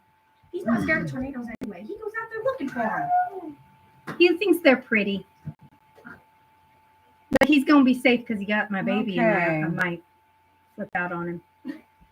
This is the page I didn't want to share. Okay, She we're talks not. about- Nope, we're not. yeah. Yeah. Okay, some TMI. We're not sharing. Yeah, it's TMI. Um, We don't need all that. So in 1940, so Dad and his soon-to-be wife. Now, this is back in the day where you did not live with your fiance, so to speak, right? But they illegally lived together for a couple of years before they actually made their legal wedding. They lived in New York, where it was not legal for them to remarry or even apply for a divorce. So they had gone to Arkansas, applied for the divorce from Beatrice, and they actually had to go back to Arkansas a couple years later to be married. So that's kind of how that happened. They had their honeymoon in California, and that's where he started working as a machinist helper in Martinez. And he commuted. They lived in Berkeley, so he commuted from Berkeley to Martinez. And they went through the Franklin Canyon, a narrow, twisting, 2-lane road. In 1941, they flew to New York City. So we did find in the census that they lived in New York City in 41. We were confused about how or why they went back. So this will cover that. And then United Airlines to Oakland. The stewardess and I spent the night in the hotel room in Cheyenne because Salt Lake City was fogged in and I was airsick. Oh boy, that's where I get my air sickness. I don't like flying. I don't fly well. And for me to think about going on a 16-hour flight and then having to transfer and go on another, I don't know how, 10-hour flight to the Philippines, I just don't know how I would be so sick. My longest flight was 5 hours and I was dying to get off of it. I can't stand being on a plane. My first airplane ride was from California to South Korea. So the first initial takeoff, I was not happy. It was scary for me because it's the first time, but I was fine. I didn't get airsick. I was fine my first flight. I was holding this little one on the way back from Vegas to Sacramento. And she was 6 months old. She slept the whole trip. It was cool. I got to see out the window. It was nice. There was no turbulence. Very smooth. When I came out here, though, not smooth. It was like being on the most rickety old bus on the most old messed up pothole road you could imagine. But we're in the air. I was so sick and pregnant with Jalil. I was so sick.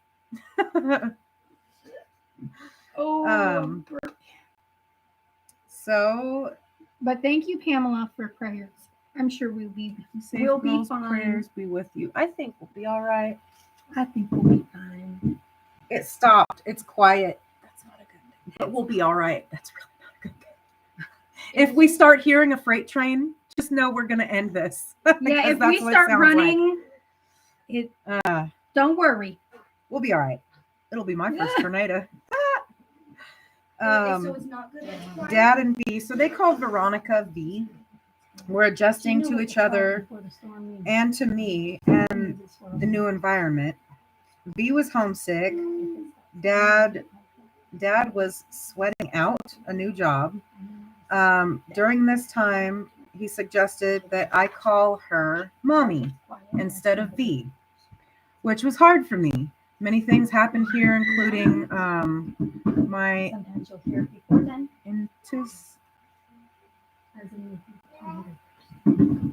initiation. Okay, including her initiation into womanhood. Pearl Harbor, Mom's getting pregnant, and me starting Claremont Junior High, and Dad's joining the Air Corps. The Air Corps. So back in the day, it was not the Air Force and it was not the Army. It was called the Army Air Corps. It says corps right here. Yes, that's how you spell corps. Oh, okay. Just like it says Marine Corps, It's Marine Corps. Oh, I didn't know that. In August of 43, Mom and I moved to Albany, California. With a new addition, Mom felt we needed a larger, separate living room facilities. So she gave our grandmother, Jean, her own living room. Apparently she didn't want to share a living room with her stepdaughter. That's odd. So we rented a house on Key Route Boulevard, and I started Albany High, which at the time started with 8th grade. Linda Sue Darlington was born December 18th, 1943. She was colicky. Colic just means that Too much gas. too much gassy, little fussy, maybe teething, just fussy. Sometimes, Crybaby. yeah, she was a crybaby. And sometimes colicky can just be because your baby is lactose intolerant and you're breastfeeding. It's that simple. Or you're giving it goat's milk and it needs mother's milk instead. But that's a lot of things they didn't know back then. Goat's milk was very common to give to a baby or to have a wet nurse. So I'm sure she was probably on formula and was very colicky. So they had separate facilities. She started high school. Her sister was born. And then Dad did not believe in families following their men into the service. And Mom never quite forgot joining the service or not having us with him when he could. Okay, so he kind of joined the military and just ditched everybody and is like, bye, I'm going to Japan. Tried to help the best way I could by shopping every day with enough money now, but not enough red or blue ration coupons. We did not have a car, and Mom did not drive at the time. In June 1944, Mom's mother had had a stroke, and they went back to Schenectady for a visit. Getting transportation in wartime was a horrendous job, but we wrangled a compartment on a train, which Mom felt we needed for the 5-day trip with 6-month-old Linda. I would have insisted the same. A trip all the way across the country, I would have wanted my own car too. And if you got the money, why not?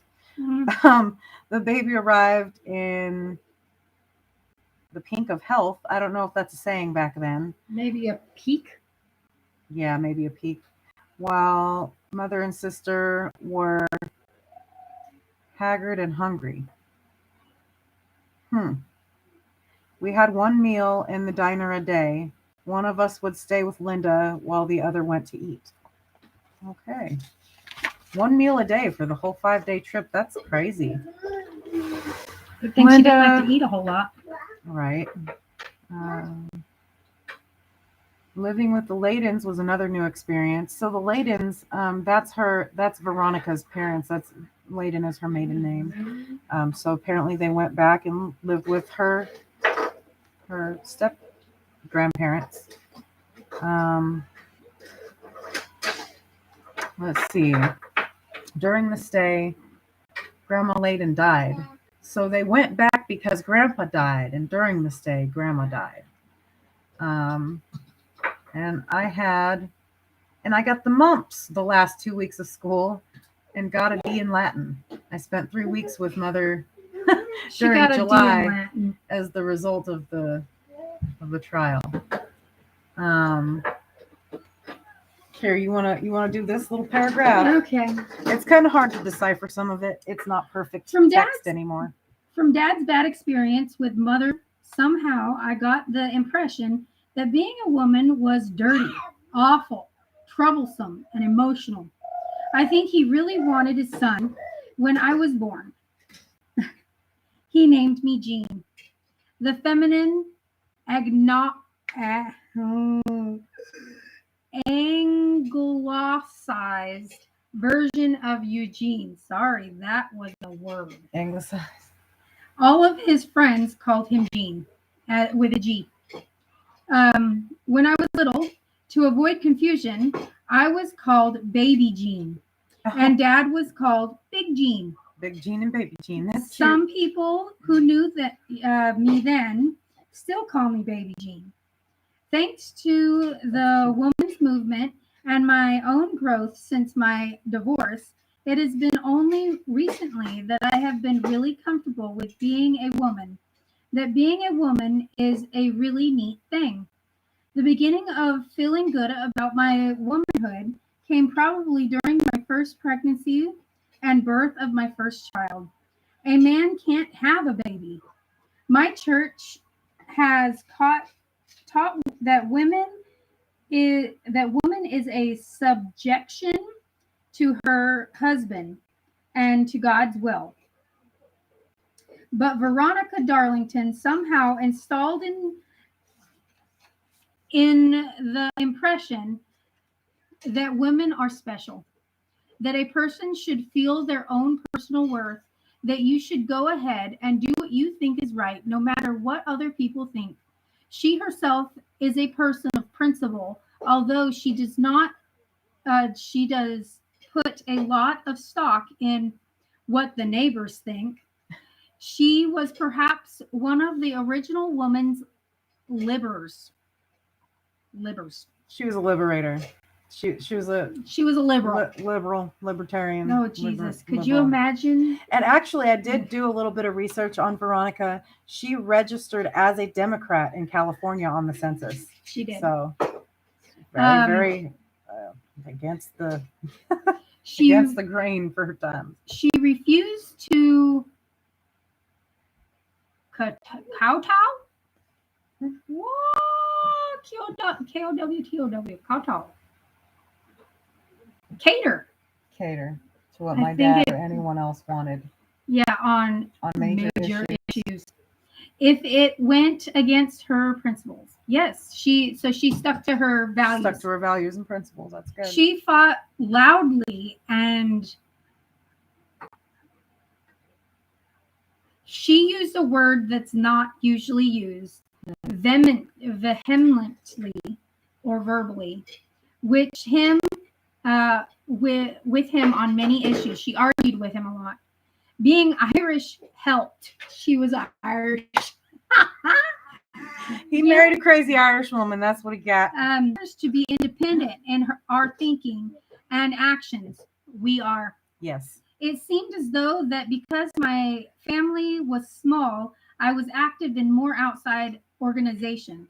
I was a Brownie in Scouts, a Girl Scout in Saugus, Oakland, in the high school and Girl Scout hospital aid. Oh, completing 100 hours. We found a picture of that. Yes. Only her face is all messed up in the picture. Yeah. It got glued to another picture, so you can't. You can literally only see like this part of her. Yeah. Her face is gone in it. In church, I sang in the youth choir, taught a Sunday school class, and was active in the Baptist Youth Fellowship.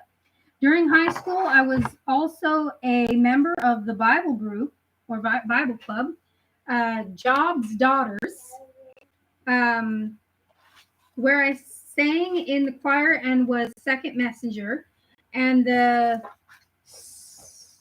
sub Deb Club, an off-campus special club. In my senior year, I was president of both the Bible Club and BYF. I don't know what BYF is. Another picture of Grandma Jean and our sister Julia. Mom Linda and I returned to California in August of 1945. The atom bomb was dropped while we traveled across the country. Just by way off, this was the 5th time I had made the trip from east to west. Dad was discharged from the Air Force, and the family had to make another adjustment to having a man in the house after his absence of 3.5 years. Wow. Dad decided to get a GI loan and have a house built on a lot across the street. This time, my wishes were considered as to the location of where we would live for the first time in our life. I had done so much moving around and wanted to graduate from Albany High, so my vote was cast for staying in Albany. It was a smaller house than the one we rented, and Linda and I had to share the same bedroom. Grandma Darlington was interfering. Grandpa had passed away after 50 years of marriage, and she was at loose ends. I think at loose ends. Living with us did not work. Living in the same town did not help. Oh, God. As happened with many marriages because of separation during the war, severe strain was put upon this one. Mom finally could stand it no longer. She went back to Schenectady with Linda and decided to think things over. After 5 months, she came back, mainly because I had been shoved around from pillar to post and deserved a home with two parents. At this time, I was motivated a lot by my religion. My mom had encouraged me with my interest in nursing.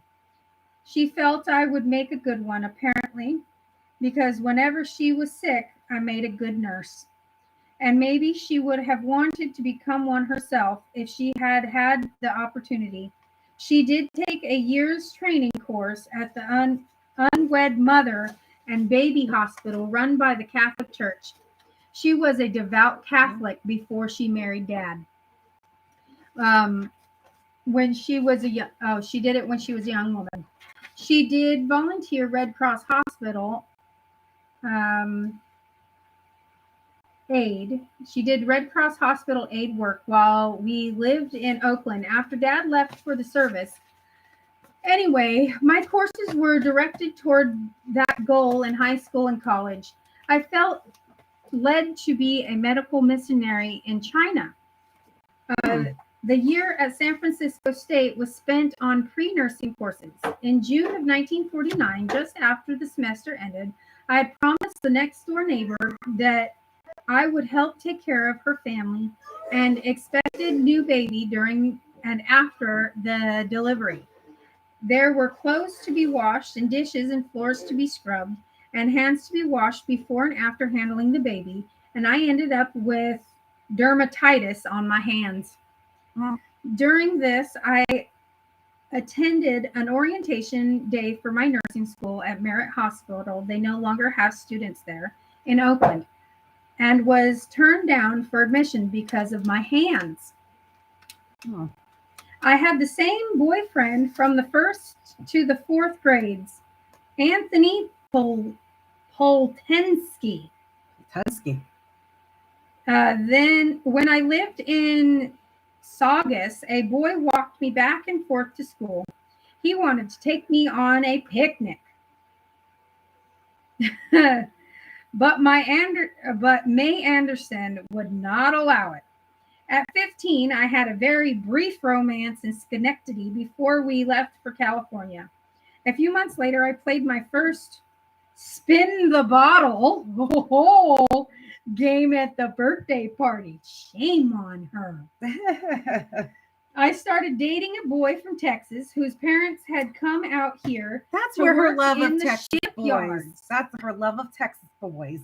We did some heavy petting and broke up because he was too demanding sexually. By this time, the Christian moral ethic was being pounded into me. Roy Allen Lanier, or Mike, was in my Latin class. His younger sister was one of the gals in the GS Hospital Aid troop, so the Girl Scout Hospital Aid. I sat on his lap, and it was bony because he had polio 2 summers before he sat on his lap during a wild ride around Clear Lake in June of 1946. He attended my 16th birthday party, and the following spring, Joe's daughters was having a dance, and I asked Ethel if she would ask her brother to take me, and he said yes. That began a romance with the only man I have ever really loved. In the next 3 years, the U.S. Postal Service was a lot richer, and his family moved to Pasadena shortly after we started going steady. We made several trips back and forth to visit each other. I stayed in his home when visiting there. Ethel taught me how to knit argyle socks, and Mike sent me the first and only dozen roses I have ever received. Oh. You know, it's so sweet kind of hearing that because, you know, our Papa's from Texas. So it makes me think, you know, if she was so in love with this man, and maybe as soon as she met our Papa and heard his accent, she's like, oh my God, it's the man I loved. Right. You know, Well, that's not what happened, but. He proposed in June of 1949. Oh. That fall, on his way back to New York to study art, he and his friends stopped by to visit his friend's family, and a year later was married to his friend's sister. We broke up in December of 1949. Within a space of 4 months, my life had came crushing down around me. First, my career choice, for which I had been preparing during my adolescence, then the loss of the man I loved. Mike and I never had. They never did. They never. Yep. She kept her virtue. Yeah, she was still flowered. Although she was not a virgin when I married a year later. I told my husband to be that I was not. And it's a mistake. I think now. Oh yeah. Oh, I can see how that would have been a mistake with Charlie. He considered me promiscuous because I had. Papa straight out called me a whore. He thought I was promiscuous because I had 2 different men. In those days, nice girls were virgins when they were married. Could he have known what we were into? Shame on us. My parents had trusted me on dates. And see, that's probably why he didn't marry his girlfriend of 6 years, because she wasn't a virgin. No. Papa's a silly old shit. That's why we called him a silly old shit. Mm-hmm. My parents had trusted me on dates, and time when I got home, maybe too much. Trusted her a little too much. I did a lot of necking and petting. Necking? Kissing. It's called something else when my boys say it. Now it's like chopping somebody's neck. Getting home at 2 or 3 o'clock in the morning. Ooh, shame on her. The idea was that it was okay if you didn't go too far. Well, a couple of times passion took over, or rather, the fellow wore me down, and caution flew out the window. Grandma. Should I be reading this? We shouldn't be sharing this. Neither experience was fulfilling. Oh, poor girl. Darn it. She just wanted the love, man. I felt used. Men In back fact, then probably didn't know how to get there. So she's just like, well, damn, that was disappointing. Aw. Next. She says, I felt used. In fact, it took about 3 months of married life to develop being comfortable with doing that act. Perhaps the battles during my adolescence with my parents were caused by my need for self-fulfillment, creativity, and independence. I was always late, always taking on too many jobs, leading a disorganized life. I still am disorganized, but very seldom late because of poor planning. In January of 50, I started attending Margaret Business School, intending to prepare myself for the business world. Mom had said she didn't think the budget would stand 3 more years of school for me. Oh, they couldn't pay for more school for her. Although at age 20, an insurance policy was to mature with enough money for books and tuition. At that time, Merit offered no credit or grades.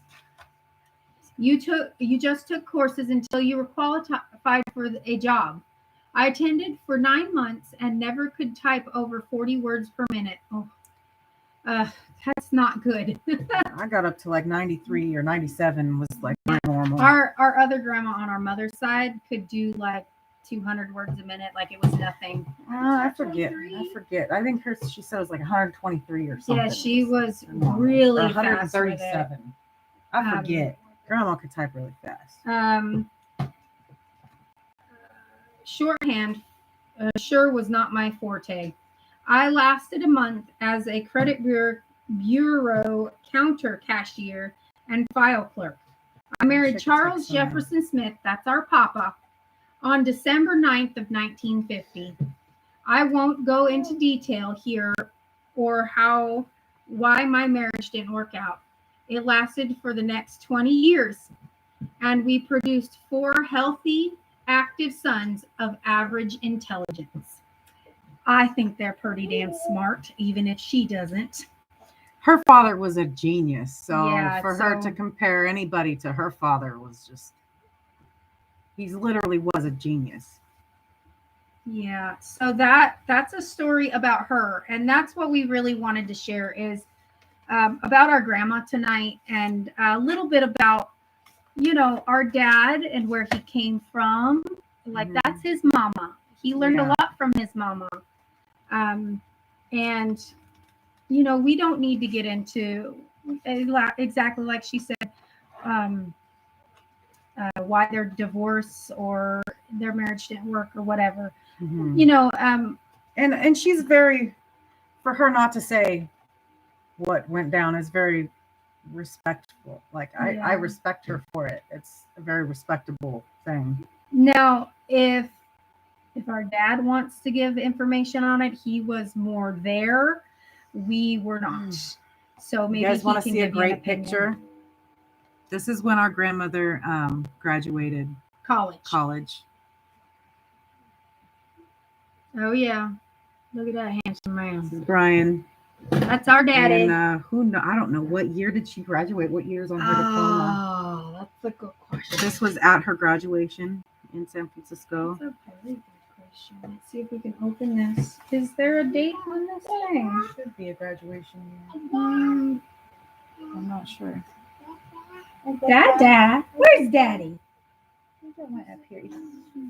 Right here. I was saying this is my daddy. Dad, you want to see Papa?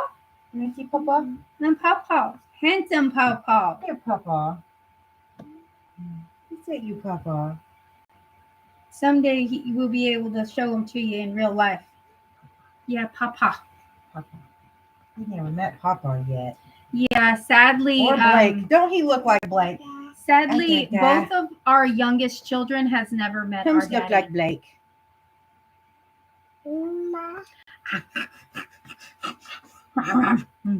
Yeah, he's been stuck over there on that quarantine or whatever. But yeah, there's another good picture. Well, it's a funny picture. He's got a goofy face in this one. That's our Grandma Jean when she graduated college. Isn't that great picture? And Uncle Richard. And our dad. They love their mama so much. Put this back in here. Yeah, I think we're gonna wrap it up. We've been over how long we've been on here? Almost 3 hours. And there's still, like, I am so appreciative of the people still like following us along and stuff. I like, unless you really like family history like we do, this could get pretty really monotonous and boring. Before we go though, we wrote down a couple things that we really, really do remember of our grandma. So grandma's likes, she loved pepper on everything, and I think she very much passed that down to us. I love pepper. You can't put too much pepper. If there's not black flakes on something and you can't see it, there's not enough. Yeah, we don't even do the already ground pepper. That's just generic. Yeah. We got to get the whole peppercorns, and I got a electric grinder. I just press the button on the top and I got fresh pepper. She really she loved her toast, and she put like orange marmalade or apple butter on it. Absolutely loved it. Love her apple butter all the time. There was little sayings that we took for granted when we were younger, and we would actually kind of poke fun when we weren't around her. Snicker about it. But now we really do miss them. One of the most ones that we remember is she would always say, "Bless your heart," and I think that was more of or "Bless your dear heart." Yeah, she was so sweet about it. You know, the "Bless your heart." It's kind of turned in America. It's kind of turned into a F you too kind of saying.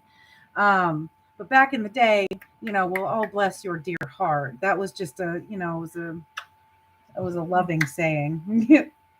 I love you too. Anyways, another one. Anytime, because we were very excited to see her all the time. She, thank you, Richard.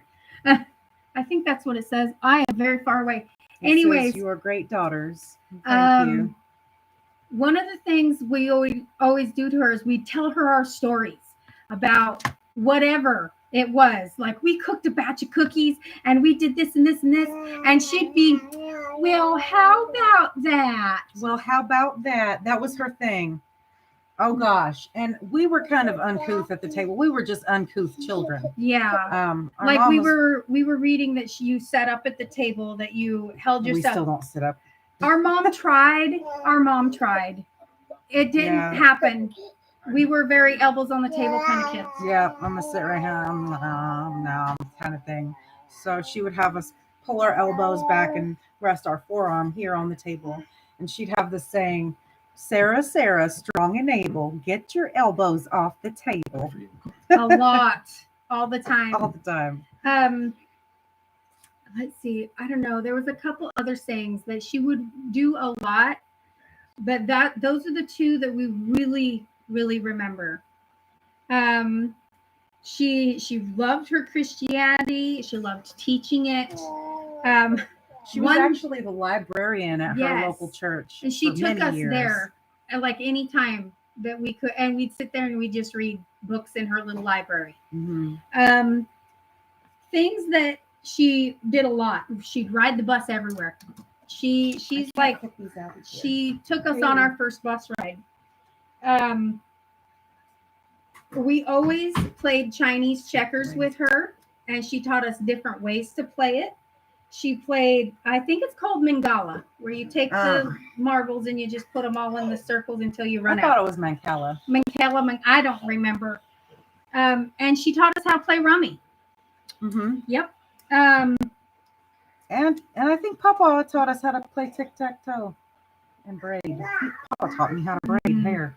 And then her outfits later on in life, she always had to have, like, I don't know if you guys would even know, matching, like, it's like a little t-shirt, long sleeve sometimes, and the shirt was the exact same color as the pants. Not even. They could be totally different purples, but in her mind, it's like, oh, I'm wearing purple today, so I've got this fuchsia colored purple shirt. And it would be one color. Yeah, everything would be purple, but all different shades of purple. I wish we could find a picture of her. It was a lot of purple and blue, but sometimes she'd wear like a really bright yellow. Oh my goodness, you couldn't miss her. Of our parents right here. Things that she loved Avon. Oh gosh. She loved Avon. She always had Avon everything. She sent us Avon every Christmas. We still have ornaments. We might be able to show you next time. She has most of these. And we were trying to find one. We have some around here. She would wrap hangers with yarn and send them to us, like 3 or 4 of them, each of us girls, every Christmas or birthday. It's like the old metal hangers. You wrap yarn around them so your clothes didn't slide off, or so they didn't leave rust if they got rusty, or so you wouldn't have creases in the shoulders of your shirts. One thing I do remember to this day, and I was actually talking about it with Kaylee today, she's like, I don't know how to fold a fitted sheet. And that is one thing Grandma made sure we knew how to fold, is a fitted sheet. We did laundry with her all the time in the laundromat. And if we got it done, we got to go swimming. But this brings us into our dislikes. Grandma would not let us go swimming unless we waited 30 minutes after we ate. It was just the proper rule. We had to be proper about it, and no swimming unless it was a half hour. She would literally put a timer on it, and she would count it down, and all of us girls would jump in at 1. I'm not kidding, because we've never had to wait other than with Grandma. And one more thing, she tried to feed us powdered milk. Ugh. Like, she would have powdered milk is so weird. She would, for us being American, like little chunky kids, we're used to, our Cocoa Puffs and our Fruity Pebbles and stuff. She gave us bran flakes with rehydrated powdered milk. We didn't eat that day. And that's another reason why our dad kind of tried to make sure we didn't hurt her feelings about food. Because man, her issues with food, they were severe. Yeah, and after she realized we didn't like that, our dad would give her a couple dollars, tell her, go get a gallon of milk. There's me and my mom. I just had to throw this in here. Anyways, I think Just that's like my about it. mama. Other than like she always wanted us to try new things. She taught me how to eat spinach, so where I actually liked it. I still don't like spinach that very many ways, but anyway. But yeah. That's just about all we got for Grandma Jean, and we're gonna try and find some more pictures, and I think our next one might be about her daddy and stuff. Yeah, I think we're gonna do Grandpa Darlington next because we've got to do a little more digging to find some pop-up pictures. We know we have lots of him, so we gotta find him. But thanks for hanging out for all this time. The 9 of y'all that are still here. Yeah. Thank you. Yeah. But my hubby is chomping at the bit for me to go home so I could be safe with the rest of my family. So I guess I will say goodnight to everybody, or morning, depending on where you are. All right. God bless y'all. Have a good night. Bye. Bye. Oh, hamstring. There we go. Ian.